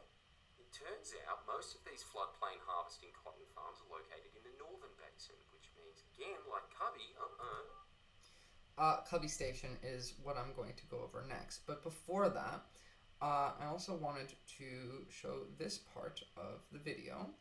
Now, this is an interview with Claire Miller, who is the CEO of the New South Wales Irrigators Council. And this is Jim Cush, who is the elected chair of the New South Wales Irrigators Council. Now, I just wanted to show Again, this is something that I had asked permission for.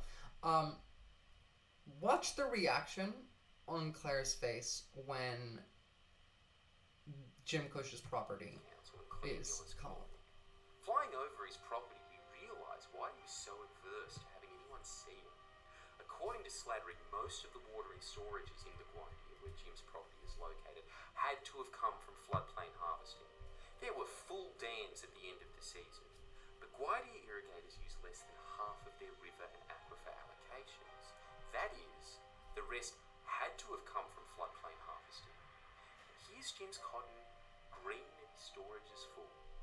So, now, as you saw there, that land is green. That land is properly, like, it's filled with water. Yet that's upstream. And that water is now stuck there, ready to be sold as a commodity, rather than being able to be used by, like I said, downstream farmers and the indigenous population that still inhabits much of Australia and lives like they used to, as clean drinking water access on top of irrigation access and use in farming. This water is being stolen to be sold overseas. to end our interview with Claire, we Now, decided to I ask her just about her wanted to thoughts on Jim show Cush. this. We were flying over some of the properties in the north, and we went past like the CEO Jim Cush's. Oh, sorry, yeah, it was the chair. Yeah, you're right. Yeah, Jim Cush's. I'm talking to the CEO. Sorry, when did you fly over? About a couple of months ago, maybe something like that. And yeah, they were just pointing it out, and it was just the as if it's just disgusting. so much water stored on the property. And what are you suggesting that it was? I don't know. It's just like it should. Like, here's a photo of it. Like, this can't be natural. Like, look at that. And if Now just watch how squirrely she gets. that's like, if the Department of Planning and Industry and Environment is just like, they're the ones that are saying you shouldn't be doing this. I'm sorry, but Should we just be that water abiding by that? that water that's sitting in there is water that would have been accessed from general security allocations and supplementary, and there would be some, possibly from some of the localised floods and things, some flood water. NRA visits this property all the time, so But hypothetically, if we could prove that legally it wasn't, accessed. but if we could prove that it There's no wasn't, hypothetical about proving that it wasn't. but if it wasn't, would you support that? We support legally accessed water. So if That it's water is illegally legally accessed water, you wouldn't approve of it. Are you suggesting that water was illegally accessed? Just absolute disgusting. Can't even give a straight answer because it would contradict the other things that she has said. It would not even that she has said, but she's the CEO of the New South Wales Irrigator Council. It would have massive implications on her work to answer that question truthfully. And therefore she won't answer the question truthfully. Now, before we get into this, I need to take a little bathroom break. I'll be back in a few seconds. Well, a minute or two.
So we're back. There was a lot more that I wanted to get through, but I only just realized how long the stream has gone and what time it is. We're going to go through these 3 articles that are left, and I will try and stream tomorrow, or at the very least on Wednesday, to finish talking about this specific subject. Now, let's get back to here. PSP, a Canadian pension fund, could now be the largest owner of water in the Murray-Darling Basin. As said in that other article, the Canadian Superfund owns about 2% of all available water rights. The Canadian Public Sector Pension Investment Board, the PSP Investments, is the pension fund for the country's armed forces, public servants, police, and firefighters. It has been a multi-billion-dollar buying. It's been on a multi-billion-dollar buying spree in Australia recently, spending a record amount for a Western Australia dryland cropping operation and rights in the lower Murray. Now, though it's wholly owned subsidiaries, PSB, Bidco, and Sook Investments, it is the owner of Webster Limited, the Australia's 4th oldest company, and soon to be deregistered. ASX listed Webster Limited was already a significant owner of water entitlements, reporting 167,217 megaliters. 1 megaliter is 1 million liters. If 1 megaliter, no, gigaliters, megaliters, it's a lot of fucking water. In its portfolio at September last year. And this is from 2020. PSP's previous investments in Australian agriculture means that now the deal is complete. The Canadian Pension Fund holds more than 200,000 megaliters of water in the Murray-Darling Basin. It will use this water to grow walnuts, almonds, and cotton cereal crops, and unlikely to speculate on the water, quote unquote, because last year, despite the volume of water Webster owned, it still did not have enough permanent crops and had to buy water on the expensive stop market. A breakdown of Webster's water portfolio provided to investors last year shows high security, general security, and supplementary water rights in the southern Murray-Darling Basin, the Murray and Murrumbidgee rivers, totaling 137,790 megaliters, but 81,288 megaliter water of water entitlements from those systems will be transferred to Qubico, which PSP will only have a 49.9% control of, while former Webster chairman Chris Corrigan and director of David Fitzsimmons will own the remaining stake. A joint venture between PSP and the Robinson family holdings in Northern Basin, Bangarang, gives it control around 20,000 megaliters of water there, according to Marsden Jacobs Associates Principal Simo Tervanen. Add the 89,000 megaliters of Lower Murray entitlements to PSP's purchase from Singaporean-based Olam at the end of 2019, with the total amount of water in Southern Basin owned by PSP grows to about 202,231 megaliters. Assuming PSP will have control over, quote, assuming PSP will have control over water rights in excess of 200,000 megaliters, it would definitely be one of the largest private water owners in the Murray-Darling Basin, if not the largest, end quote, Mr. Tervanen said. In 2020, with general security licenses in New South Wales at 0%, Webster told shareholders it had to enter the temporary market to buy enough water to keep its permanent plantations and walnuts watered. This is from ABC, so I don't really trust. This is Murdoch Media numbers, so. But So basically, on comparable terms, Cubby's holding of 93,000 megaliters. Cubby Station is one of the oldest cotton farms in Australia and is upstream in the Murray-Darling and has significant water licenses where they sell them. By the way, Cubby Station, which we're referencing here, is owned entirely by foreign companies. It's owned by Shandong Industries, which is 51% Chinese and 49% Japanese. It might be the other way around. Let me just open Cubby Station. Oh, so actually it is technically in Queensland. Yeah, purchased by Shandong. There we go. Let's put it back to this. On 31st of August 2012, the Australian government, on advice from the Foreign Investment Review Board, approved the sale of Cubby Group to a consortium comprising of Shandong Ryu Scientific and Technological Group Co. Ltd., a clothing and textile company owned by Chinese and Japanese investors, and the Lempire Group, an Australian family-owned company involved in wool trading and agricultural management. The approval provided Ryu with 80% of initial ownership interest on condition that this interest would be reduced to 51% within 3 years. The interest is to be sold to an independent third party, the consortium bound by existing water licensing conditions, and the property operated and managed by the Australian company using the existing workforce. The purchase of Cubby Station by foreign interest had the support of major opposition party in the Australian Parliament, the Liberal Party, which is basically the Republicans. However, there was dissension among some members of the Nationals who had concerns with foreign ownership of agricultural land and water rights. The purchase of Cubby Station by a joint venture of CS Agriculture was completed on the 25th of January 2013 for an estimated price of $240 million. Foreign-owned water. Yeah, you know what? That's enough about this. You can tell your country should not be selling water rights to foreign companies. And definitely not for no taxes. So, this next section I wanted to get into.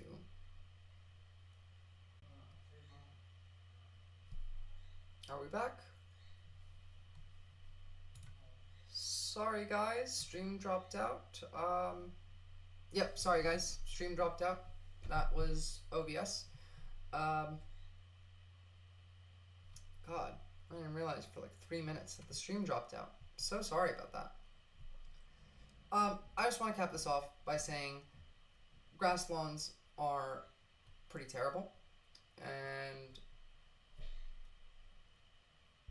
California specifically has tried to curb the use of green grass lawns, but the amount of wealthy people who use it as a status symbol have fought back, and California is pretty bad with succumbing to the will of the celebrities and the wealthy when it comes to trying to reform and regulate property.